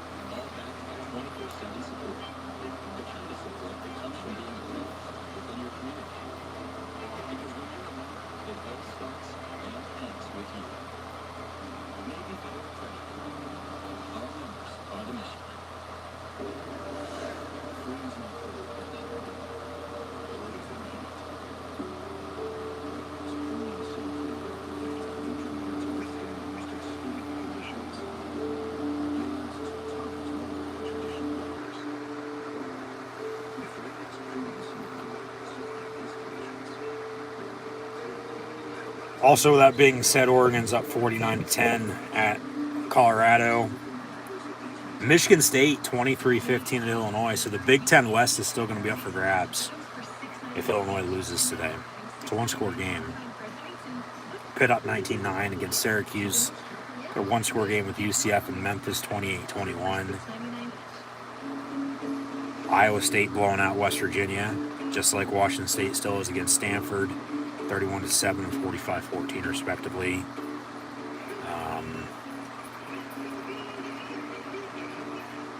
Yeah, that's about it really. Notably, at least. And then everything's still to kick off tonight, and then, next week, as we've already gone over. So I'll leave it at that. But Penn State currently 45-7. You add in, final scores from the first 8 games and the 45 points they have today. They're averaging 35 points a game. Even with 2 17-point affairs and a win and a loss. Like, as the stadium is bare, Penn State fans remaining.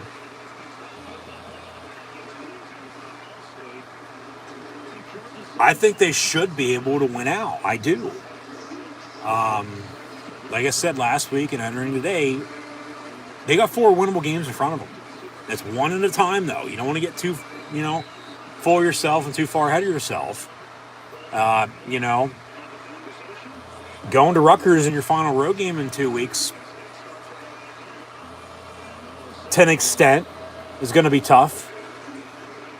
At least early, especially if you start slow. But then the next 2 home games, both Maryland and Michigan State are going to come to play.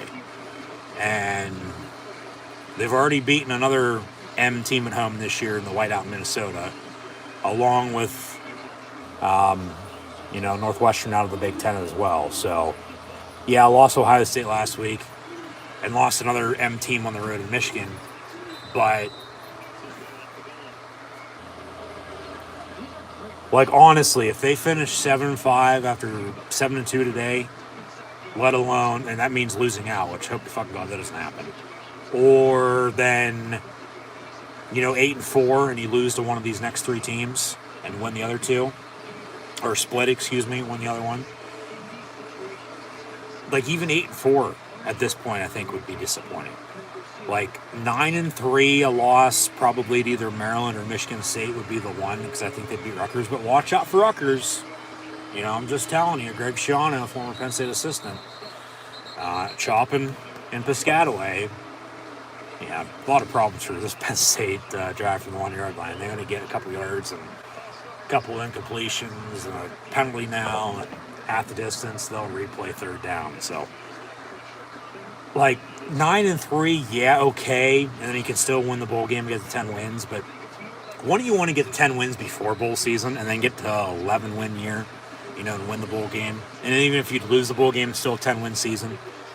10-2, 11-2 is where Penn State needs to be at the end of the year.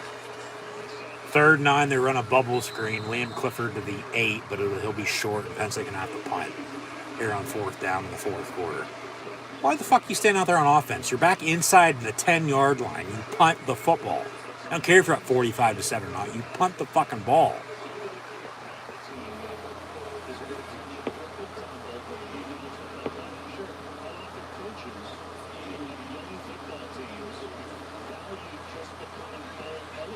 Yeah.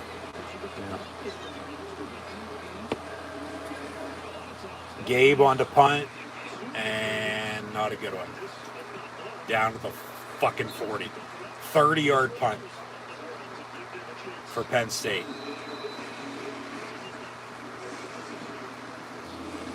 But it is 45-7, so I'll let it slide for now. But we'll take a break, and Indiana getting the ball back. Gonna try to do something here.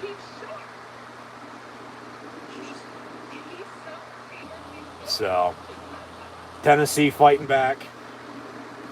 Touchdown. Just like Arkansas is as well. Down 1 score now, but Kansas going to beat Oklahoma State for sure.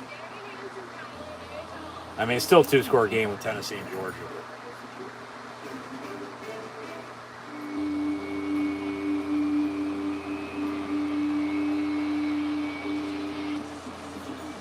Yeah, we'll see what happens here.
Penn set up 45-7. Just realized this stat. With as good as the defense has played, thus far this year. And entering today, they've limited 5 opponents to less than 100 yards rushing this season. Those being Purdue, Ohio, Central Michigan, Northwestern Ohio State. Both Ohio and Ohio State came close from 1 yard and 2 yards respectively, and then Central Michigan, Purdue, and Northwestern. But Indiana today as a team rushing has only 49 yards. So you can make, that 5 opponents to 6 opponents to less than 100 yards so far this season. The 2 would have been, or make it 3 for that matter, be Auburn, Michigan, and Minnesota, if I'm not mistaken. That makes sense. Yeah. So, 1st and 10 Indiana from the 40, 8:42 to play. How are Reese Cups overrated? Dan Orlovsky, like everything you've said, respect to you, but that man, I don't know. Reese Cups, my favorite candy, so watch out. Hopefully everybody had a happy Halloween as well. Of course, I went as a Penn State football player and a Pittsburgh Steelers coach last weekend. Williams pass incomplete as he gets hit. Almost sacked, but incomplete, 3rd and 11. But it's an Easter egg, not an Easter bunny, jackass. You don't like milk chocolate, you eat Kit Kats? How much sense does that make? Reese's Cups. They're making fun of that Twitter meme. It's Reese, not Reese's either. Can't believe I just said that. It's Reese Cups, not Reese's Cups. It's Reese Cups. And then Reese Pieces, not whatever the hell, you might have heard elsewhere. Flag on the play, probably a late hit. They're just having fun at this point. It's fucking blowout. What do you expect?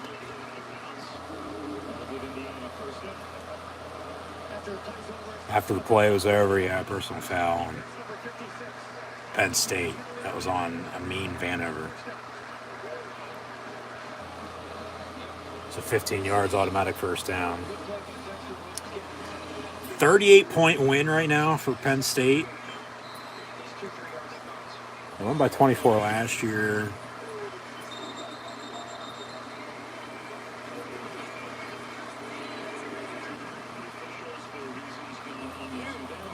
Would have won by 31, 28, 23, 17, 11, 27. This, holy shit, is going to be Penn State's biggest defeat against Indiana since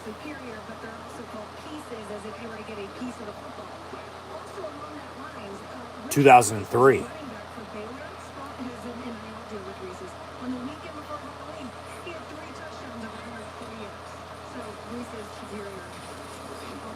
Yep. Thank you, Chris Budden. Reese. Not Reese's. Reese. Reese Cups. Reese Pieces. No, but yeah, Penn State's largest win against Indiana since '03.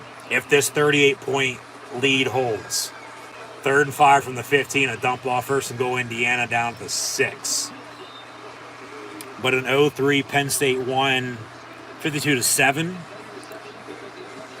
And then in '02, the year prior, that's when LJ went off for his 300, plus yards, and then of course got 2K a few weeks later against Michigan State.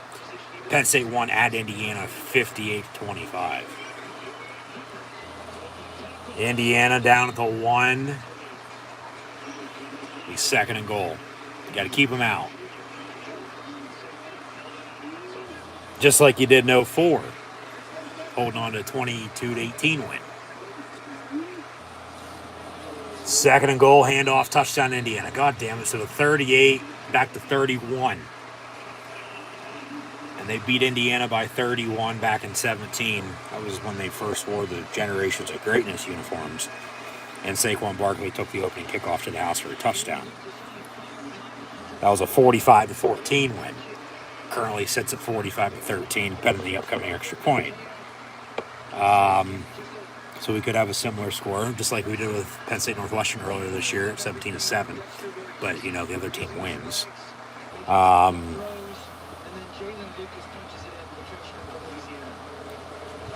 But, other than that, everything's been,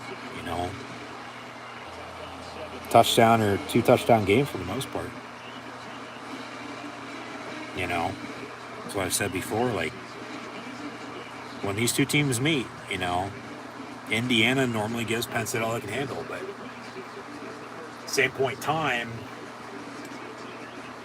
they couldn't do anything to save their damn lives until just now.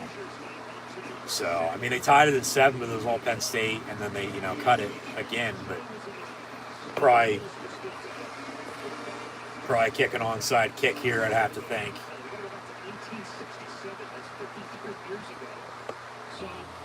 (45-14) now, Penn State.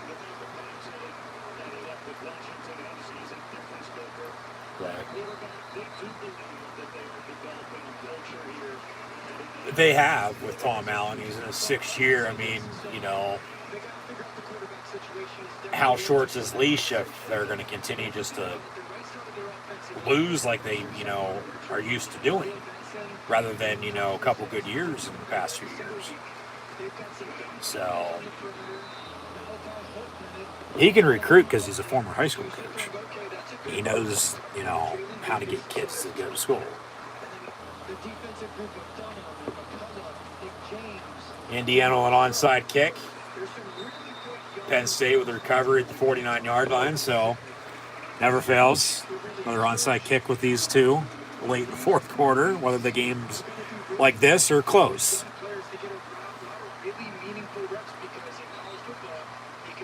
So that's that.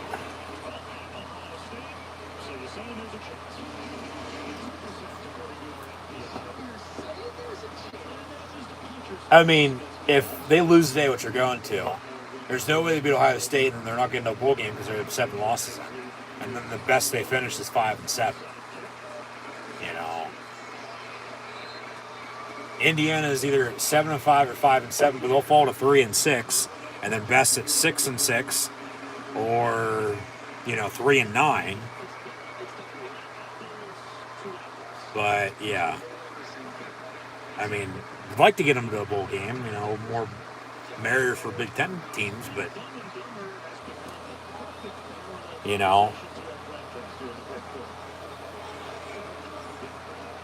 yeah, it's Harry taking a big dump in the bathroom, and Penn State up 45-14. Drew's pass complete, and Dinkins on the reception. Khalil Dinkins from the 4-1-2. First down.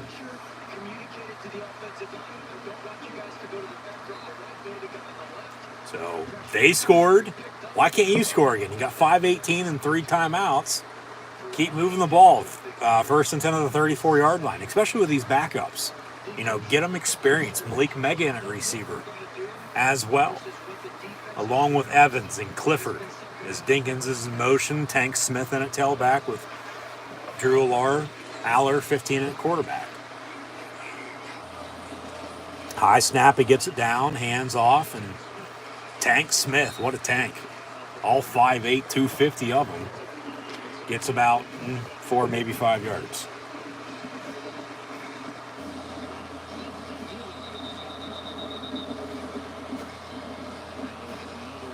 So late whistle, another injury timeout it seems like. We've had a ton of those today.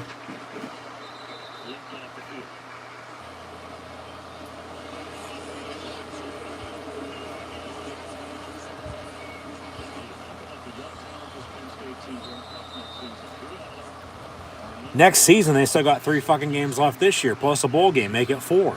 And then you're on to next year. You know?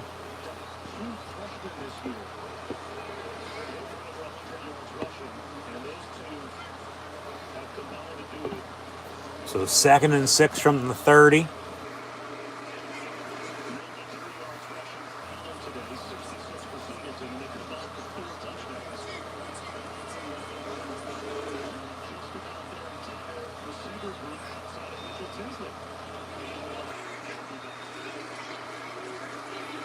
And another handoff, Smith for about a yard, maybe 2, 3rd down.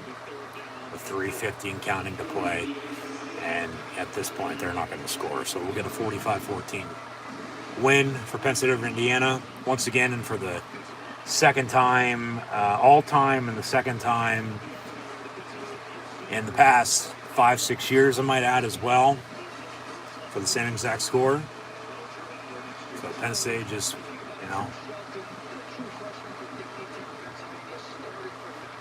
domination. About 3rd and 4.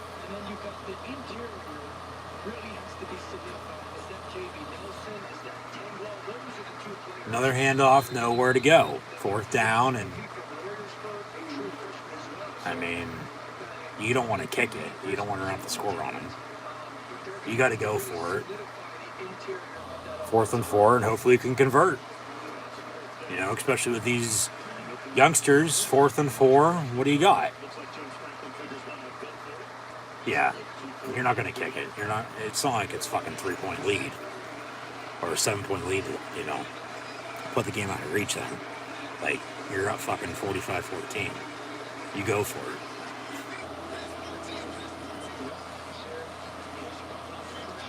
Trip stop your screen.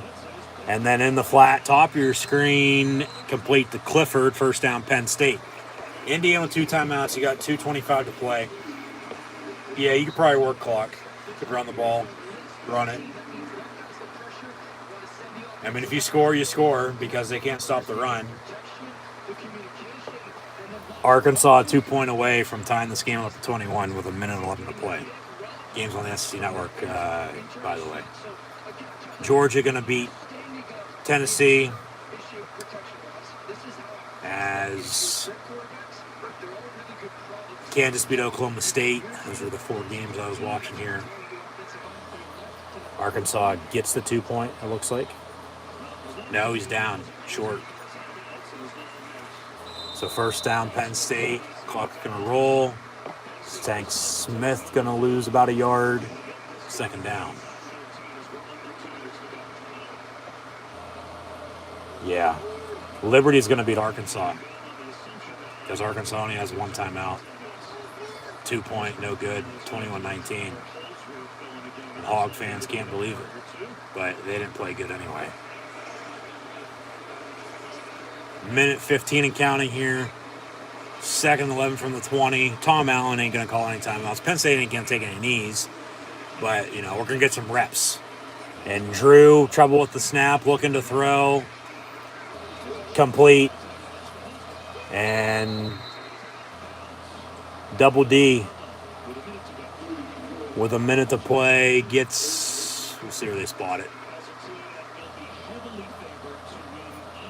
Yeah, they should finish 10-2. 9-3, no, not really. 8-4 at this point is going to be a disappointment. Even fucking 7-5. Yeah.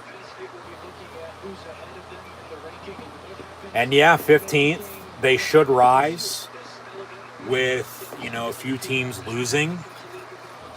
Of course, still a lot of football if we play tonight, though. But 3rd and 2, handoff and first down Penn State. Now they can take a couple knees if they wish, or if they want to keep running it and, score. But they'll only have to snap it once more before to run the play clock out and run the clock out then, and that'll be it. And then,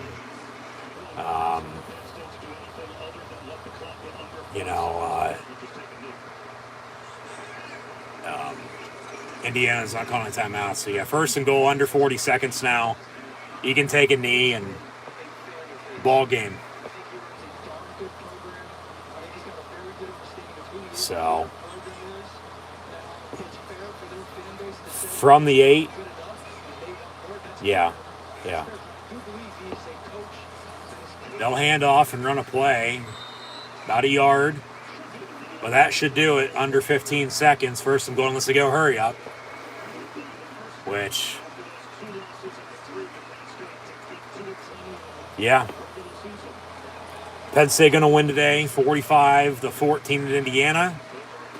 They'll get to 7-2 as Indiana falls to 3-6. Post-game handshake with James Franklin and Tom Allen.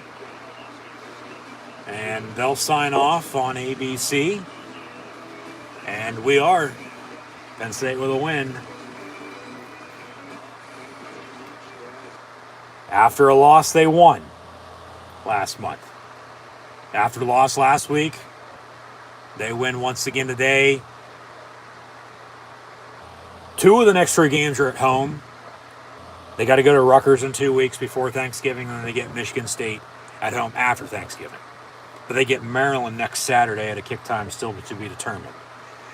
Should know that later on tonight. Tomorrow, Monday at the latest. Might even know the Rutgers kick time on Monday as well, unless, 6-day window, a week from tomorrow then at that point. But, overall today, as Penn State's averaging 35 a game, they're 7-2, found a way to win, up 7-0 early. Indiana tied it, but then they put it to them after that, and then, of course, gave a late touchdown, but that's expected to an extent, with who was in the ball game then at that point, as Penn State got a lot of reps, a lot of experience for guys, 2, 3, 4, 5 on the depth chart for as deep as they are. So, 45-14, your final score. This is the now not 1, 2, or even 3rd, but 4th time they've scored 40 plus this year. And, a couple more wins. They're 7-2. Still ain't going to be easy down the stretch, I don't think. Just don't finish 7-5, 8-4, let alone 9-3. I think you got to, win out at this point and finish at 10-2. 9-3 with a loss, against Maryland or Michigan State, I would have to think. Watch out for Rutgers once again, though, no doubt about it. Sean is going to have them ready. But, the trap games, good thing they're at home, but the trap games are Maryland and Michigan State, from here on out. And just, honestly, run the football like you did today. You had 4 rushing touchdowns, 2 passing touchdowns, and a field goal. You had, on defense, 3 interceptions.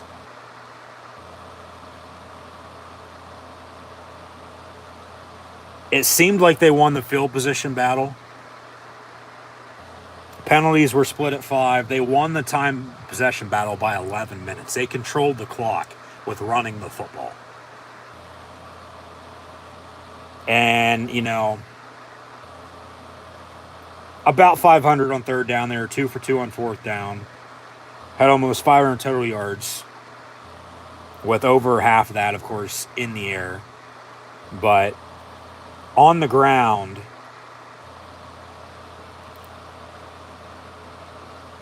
balance and consistency on offense. And it was there today, I thought. Especially in the backfield, running the football. They had balance with the carries again, with Singleton and Allen, and then also the rushing yards. You know, whether it's 100 yards or not, they broke that streak earlier this year with having a 100-yard rusher. Of course, I don't think they've had one since, but they've still been able to, you know, run the football for the most part. You know, and the defense today was able to stop the run. Indiana as a team only had 65 yards rushing. Gave up a touchdown late, but Indiana as a team, as Henderson had 7 carries, 44 yards rushing, and Williams, the third-string quarterback, 4-24.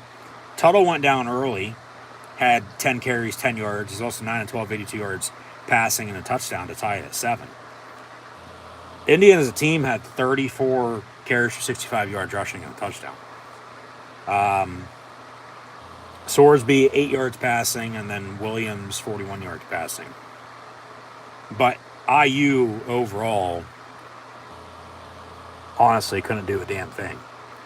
Other than when they tied it at 7, they couldn't take control, couldn't capitalize off the Penn State turnover.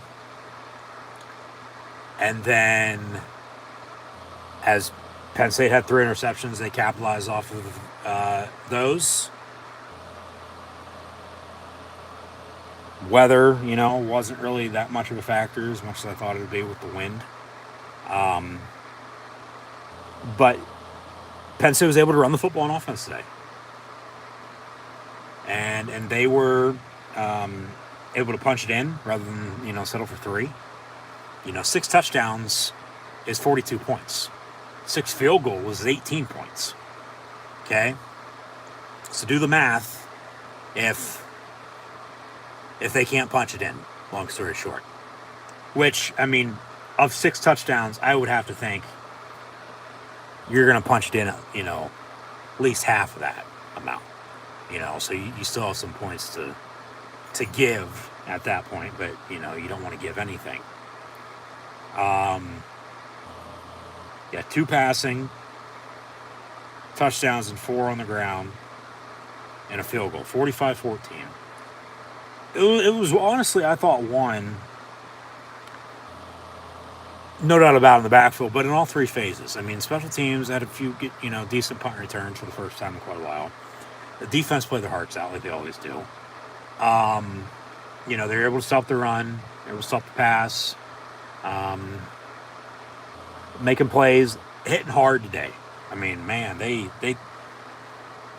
came to fight. They sent Indiana into next week. Well, next month, thinking about next year. And Indiana will return the favor and return to Happy Valley Halloween weekend, I might add, next year. For the Big Ten schedule for 2023. And the full season schedule was released for everyone last week. Won in all 3 phases, you know. Talked about special teams and the defense there, but on the offense, you know. As Sean Clifford finished 15-23 for 229 yards passing. Did have the interception, but they couldn't capitalize off it, okay? And then Drew Aller, still figuring out the right way to how to pronounce his last name, because I don't think anybody honestly knows which one it is or isn't at this point. Even though he's played in 6 of the 9 games and his red shirt is officially burnt and has been, but, you know, this second half, a good quarter and a half of action, no doubt about it, was the most he's played, you know, so far this year. Because he played at Purdue, played against Ohio, played at Auburn as well, and also played against Central Michigan. Played at Michigan and played at Indiana, so he's got some key reps in big road games, you know, which is, you know, good for the future.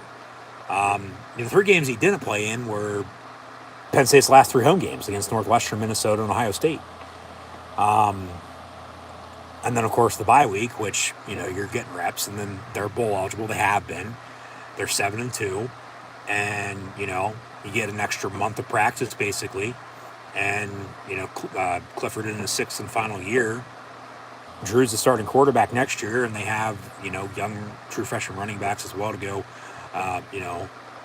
alongside him, and receivers to throw the ball to, and they don't get the tight ends more involved. I think the offense would really be clicking. Because the offensive line hasn't looked half bad this year. Some injuries right now, but hopefully they can, get back everybody that is healthy 100%, down the stretch here and move on into these final 3 and then 4 games for the bowl game and then into next year, with a potential 10-11 win season. The lowest they'd finish is what they finished at last year.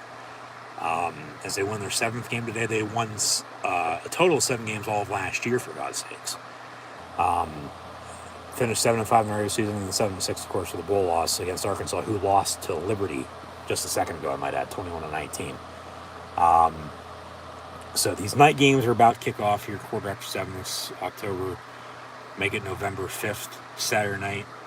We're going to fall back into October, fall back an hour tonight for daylight savings time. It's going to get dark at fucking 4 o'clock come tomorrow. But it is what it is.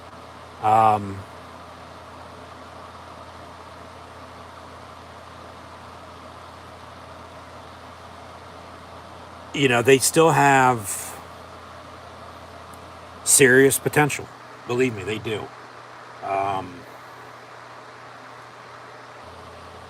If only, once again, go back to the 2 losses. Well, coulda, woulda, shoulda, yeah, no doubt about it. 4th and 6 and then 9:26 to play. 2 situations right there. If they punt rather than go for it and then get some stops late in the game last week, I think the outcomes are a lot different than they ended up being. Now, I'm not saying they're undefeated by any means, but, they very well could be. And then, there's more people talking about them. But I'll take it with that 7-2 and then nobody's talking about them. Because then quiet as a mouse coming up behind you and, oh, watch out. Where the hell did they come from? Well, I've been trying to tell you they've been here all along, but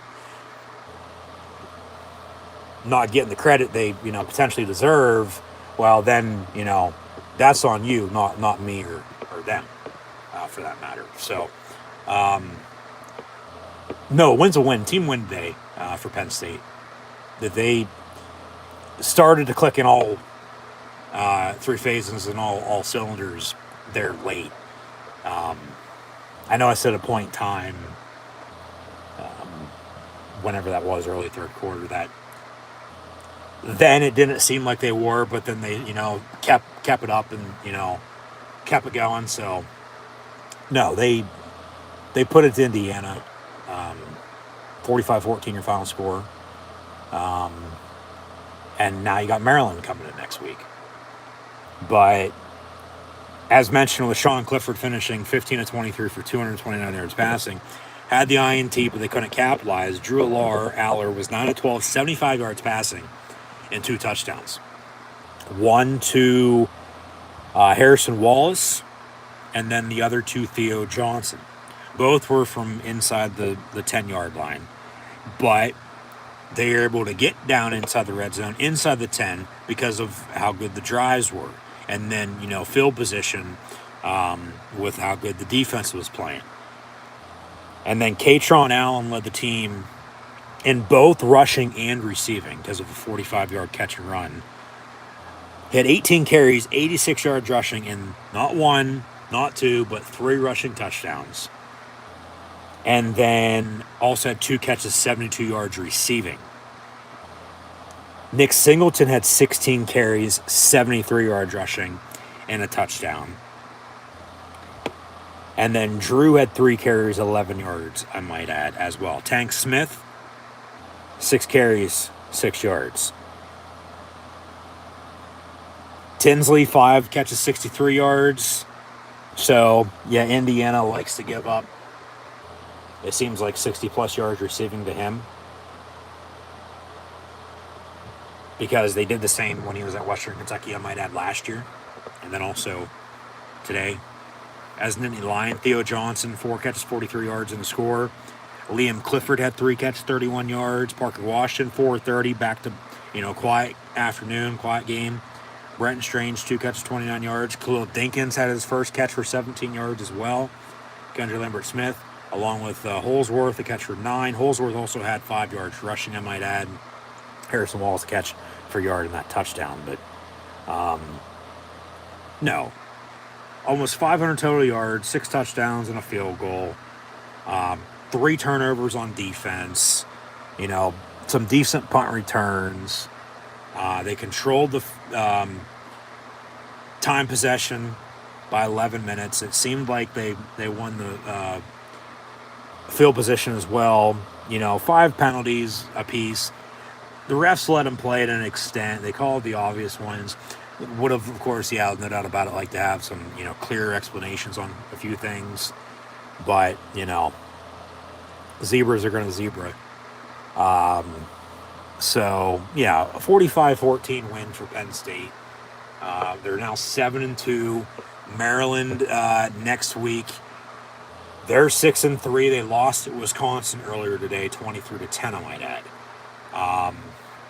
So they'll, come back east, go back to College Park, but then they'll make the short trip up here to Happy Valley next week, and we'll know kick time by Monday at the latest, but probably either tonight or tomorrow.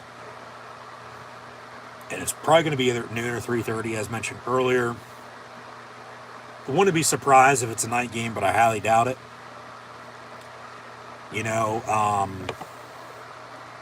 Going to be tough. Penn State and Maryland, when they've met the past few years,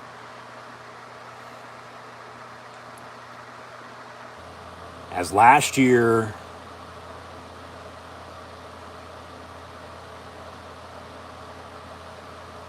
it was a Jair Brown interception that sealed it with a pick 6 from about 80 yards, from what I can recall.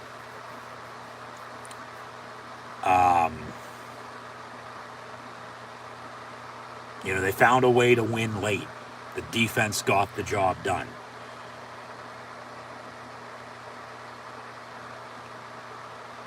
Maryland coming in next week, and they've won here in Happy Valley this time of year once again. Late October, early November. Even though Penn State's, had their number throughout history.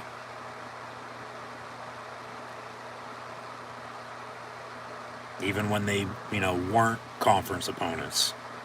When Maryland joined the Big Ten, officially in 2014, their first year, Maryland won here by 1. And they also won their last trip up here at Happy Valley 2 years ago in front of no fans in the shortened COVID season in 2020 because of Penn State's defense not being able to make stops, and then, Penn State offensively turned the football over. But then last year, Penn State's defense, stood their ground and found a way to hold on to the win. And then they might have scored once more afterwards.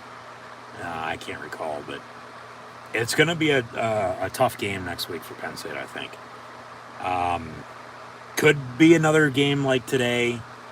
It could be a game like it was against Minnesota.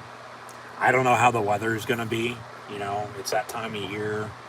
It's been nice recently here in Happy Valley. Fucking 75 degrees today, which, for early November, yeah, you're going to take that. But it's still, of course, cooling down at night and cool and frosty in the morning. But, next Saturday at this point in time, I don't know. I'd have to guess probably somewhere in the 50s, maybe 60 if that. But I'm no meteorologist. I'm no weatherman. They're still going to play the game regardless, whether it's fucking 80 degrees, 75 and sunny, or, 30 below. Maryland, Penn State next week, and I'll have live watch-along reactions if I ever need to, so hopefully you'll tune in. Talk about Penn State being ranked 15th in the country in the college football playoff rankings. Well, Tennessee lost, but they're not going to fall far. Um, you know, Georgia's probably going to be number one. Ohio State too. Ohio State, hell, might even drop. You know, they barely won at Northwestern earlier. Clemson, Michigan, Alabama, all on right now. TCU won earlier. They might jump depending on what happens. Oregon won. USC's on tonight. LSU's on right now against Alabama. You got Ole Miss, UCLA, Kansas State, and Utah also ahead of them. So we'll see what gives. They might stay, pat, and stick around 12 to 15, because they started the season unranked, and then they rose to 22, 14, 11, 10, and then fell to 16 after they lost to Michigan. But then after the Minnesota win, jumped to 13. But then they fell to 16 in the AP poll last week. But then from here on out, college football goes by the college football playoff rankings, and they were 15 in that ranking this past Tuesday. So, yeah, AP poll will still come out tomorrow at 2 o'clock, but Tuesday nights, that's when you watch and see where Penn State's going to be ranked at, and along with everybody else, college football's on there. And, they're 15. So no doubt about it, either Alabama or LSU is going to lose. And like I said earlier, I think Bama's going to win, but I think LSU's going to cover. But at that point, it doesn't matter, Yeah, Penn State's probably going to be between 12 and 15 next week, at best. At worst, right where they are. So really, no wiggle room. They're not going anywhere. Because they won. They didn't lose. If they lost, they drastically fall, potentially even out of the top 25 for that matter. Especially against the 3-win Indiana team that still hasn't won since Penn State beat Auburn mid-September. Okay, Indiana has now lost 6 straight. They're 3-6. They started 3-0, lost 6 straight. So best of luck, but they're 3-6, and they go to Ohio State next week. Where Penn State started 5-0, 5-1, 6-1, 6-2. Now they're 7-2, and they've got 3 more games left: Maryland at Rutgers and Michigan State. And once again, looking ahead, 7-5, 8-4 are going to be a disappointment. Hell, even 9-3, I think would be. But if they can then get to 9-3, win the bowl game, okay, it's a 10-win year. But then, like I said earlier, wouldn't you want to have 10 wins going into the bowl game, then you get an 11-win season? Like 10-2, 11-2, New Year's 6 bid potentially is on the line for the blue and white here in 2022 with who they're playing. And no doubt about it, their 2 losses are at Michigan and against Ohio State last week, and both, I might add, are in the top 5 in the country and are going to be playing in the game in 3 weeks. And one's going to get to Indy, and one's probably going to get to the college football playoff. The other's going to be right on the outside looking in, and then you get into the conversation, well, okay, Penn State with 2 losses, maybe you need one of those teams to lose once more so you can get a better bowl game than them, and so on and so forth, and been down that road in that topic session in the past, just knowing from experience, you can already hear it, but they, are going to be going, I would have to think, well, they're bowl eligible, for that matter. And just looking ahead, it's not like they're going to be going to the fucking Pinstripe Bowl or the Little Caesars Pizza Bowl or, out to San Francisco. The Holiday Bowl, I don't believe, has the Big Ten tie anymore, but let alone the Alamo Bowl in San Antonio. But somewhere nice and warm, late December, early January. Potentially the South Beach, potentially out to the granddaddy of them all, depending on what else happens. Maybe back down to Cotton Country. But See, for myself, I've seen Penn State in the Orange Bowl, the Rose Bowl, the Fiesta Bowl, and the Cotton Bowl. There's no way they go to the Sugar Bowl because the Big 12 SEC tie. Excuse me. Peach Bowl could be an option, but the New Year's Six semis this year in college football, I might add, for the college football playoff, are the Peach Bowl and the Fiesta Bowl. So, one will play 4, 2 will play 3 in those games. And then the national championship game will be on January the 9th. They started running that commercial today on ESPN. So that leaves for Penn State in a New Year's Six Bowl to the Rose Bowl, Cotton Bowl, or Orange Bowl. Because the Sugar Bowl has, SEC Big 12 ties for, the two highest ranked teams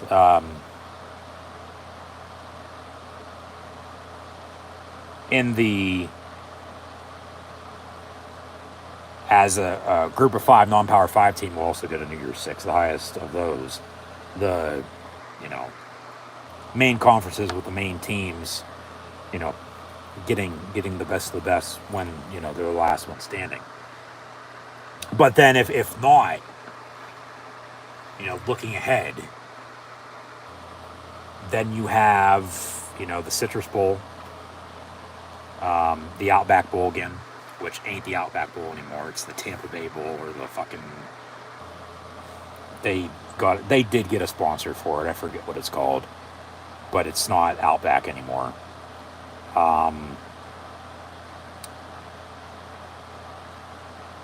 Also, for the Big Ten, which would, be a stretch for Penn State. But, that would be losing a few games here down the stretch, would be to either Charlotte or Nashville for the Mayo and Music City Bowl. Which that's going to be for a team like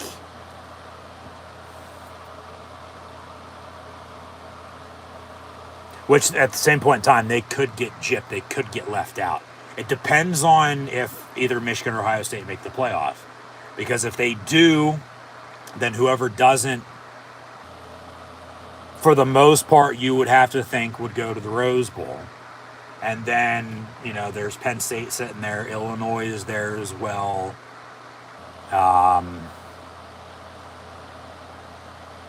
That'd basically be it to potentially get a New Year's Six, or, then the Citrus Outback Bowl, and then go from there, because Ohio State, Michigan, Penn State, Maryland, Wisconsin, Iowa, Purdue, and this is no particular order, just going east-west. Illinois, Minnesota are going to be your, Big Ten Bowl eligible teams, it seems like. Unless, somebody sneaks up with 6 wins at the end of the year in the final week, to add one or, whatnot. But, no, just long story short with all this, they have potential to finish with 10-plus wins and finish in the top 10. And then back to the, like I said, liking it, being quiet, no talk on them. Even though, go back to the 2 losses, if only this, if only that, yeah, blah, blah, blah. Is what it is.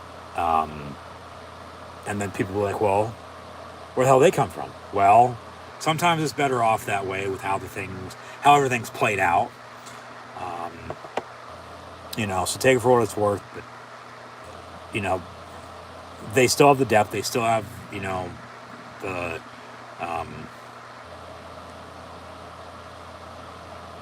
young, whether they're true freshmen or not, they're now getting experience. and, continuing to build this year and into the next year and years to come.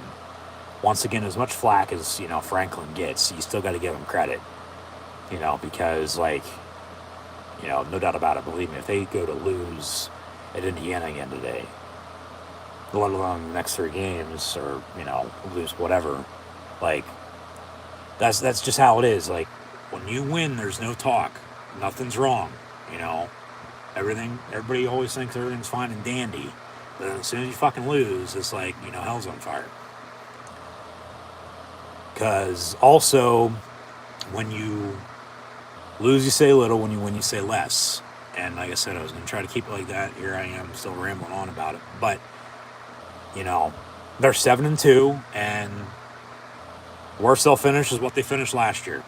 And that's losing out. And if that happens, well, there's a time to talk about all that then. With, what should be happening. Or what could happen, for that matter. Because 7-2, and then you lose 4 straight with the bowl game. That's 7-6. That's where they finished last year.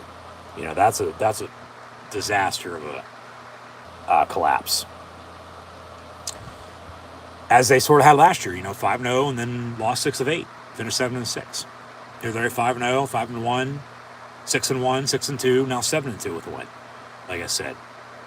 But, potential to finish with 9-10 wins, potentially even 11. They're right there, man. That's what I've been trying to say. They're literally right there. And then when, they lose these big close games, the way they have, that's what's frustrating about it. It just, as time ticks away, if they don't figure it out, it just seems like they are, but they're not. It's like, I get everybody has their days, but they just got to find a way to get over that hump, man. If they can get over that hump and into that, upper echelon, that next tier, because they're right there, and they've been right there, and nobody, talks about them, rightfully so, for reasonings aside, whether they like them or not. Sometimes, once again, like I said, it's better off this way, because then people will be surprised. Well, where the hell, this team, where the hell did Penn State come from? So I'll leave it at that. There's not really much else to be said. I've said my piece once again. But, win's a win. And, 45-14 win at that. And in the fashion they did it, with being able to run the football and, make stops on defense and, force and capitalize off of turnovers. And, special teams played good today too. It's like they played ball in all 3 phases, and were, pretty excellent, top-notch in doing just that. Clicking in all 3 phases. It takes offense, defense, and special teams to win a game, and I thought they did that today. They're hitting on all cylinders at points in time, and then they, of course, got it. A lot of key reps for some of the backups, some of the youngsters. Whether they've played so far this year or not. The experience is everything. The more experience you have, what they say, practice makes perfect. The better off you're going to be. I get everybody's going to make a mistake every once in a while, but, how do you fight through that adversity? Even when you're winning, because somebody's going to be saying something about you bad.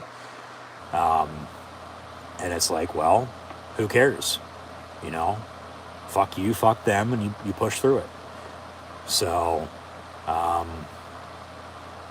that's that, and just once again, thanks for tuning in and listening. So, as always, I'm your host, Encyclopedia Sports, Coin Luke 96. Thanks for tuning in and listening. Be sure to like, follow, and subscribe on social media. Links in the description below. And I'll see everybody now tomorrow for NFL live watch along reactions, along with we will watch WWE Crown Jewel at some point in time soon. Like I said, probably on Tuesday to celebrate this Penn State win now tonight. Because it was either I watch it tonight after the Penn State game, or watch it Tuesday. And then still in the back burner, okay, Tuesday regards the outcome. But, you know, they lose, definitely not tonight, but then they win, maybe not. But yeah, hold off on that till Tuesday at the earliest. At this point, maybe even later. I don't know, but probably Tuesday is when we'll watch WWE Crown Jewel. Of course, keep an eye out for upcoming videos as well, and then also more college football, NFL, and professional wrestling live watch along reaction streams. As mentioned, Penn State hosting Maryland next Saturday, so hope to see everybody then. As I'll have live watch along reactions of the Maryland Terrapins and Penn State Lions live here on YouTube a week from now. So be sure to tune in. And in the meantime, that'll do it for myself, your host, Encyclopedia Sports, Gwen and Luke 96. So thanks for listening. Be sure to like, follow, and subscribe on social media. Links in the description below. But we are Penn State. Penn State wins today to begin the month and defeats Indiana, the Hoosiers from Bloomington. And we'll be back in Happy Valley later on tonight. Get back to work tomorrow. And then, practice and prep for Maryland next week. And like I said, I'll have live watch along reactions, so be sure to tune in. But Penn State with a 45-14 win at Indiana today. First time they've won at IU in 4 years, dating back to 2018. So, Big East, Big Ten East opponents the rest of the way. No more crossover from the West. They've gotten, for the most part, their bigger games out of the way, whether they've won them or lost them. They still got 2 home games down the stretch of their next 3. They got to go to Rutgers in 2 weeks. But Maryland and Michigan State, trophy game as well after Thanksgiving. Hopefully everyone will have a happy Thanksgiving and a Merry Christmas and Happy New Year. Not Happy Holidays, but Happy Holidays for that matter, as we'll, get down to it here soon. But,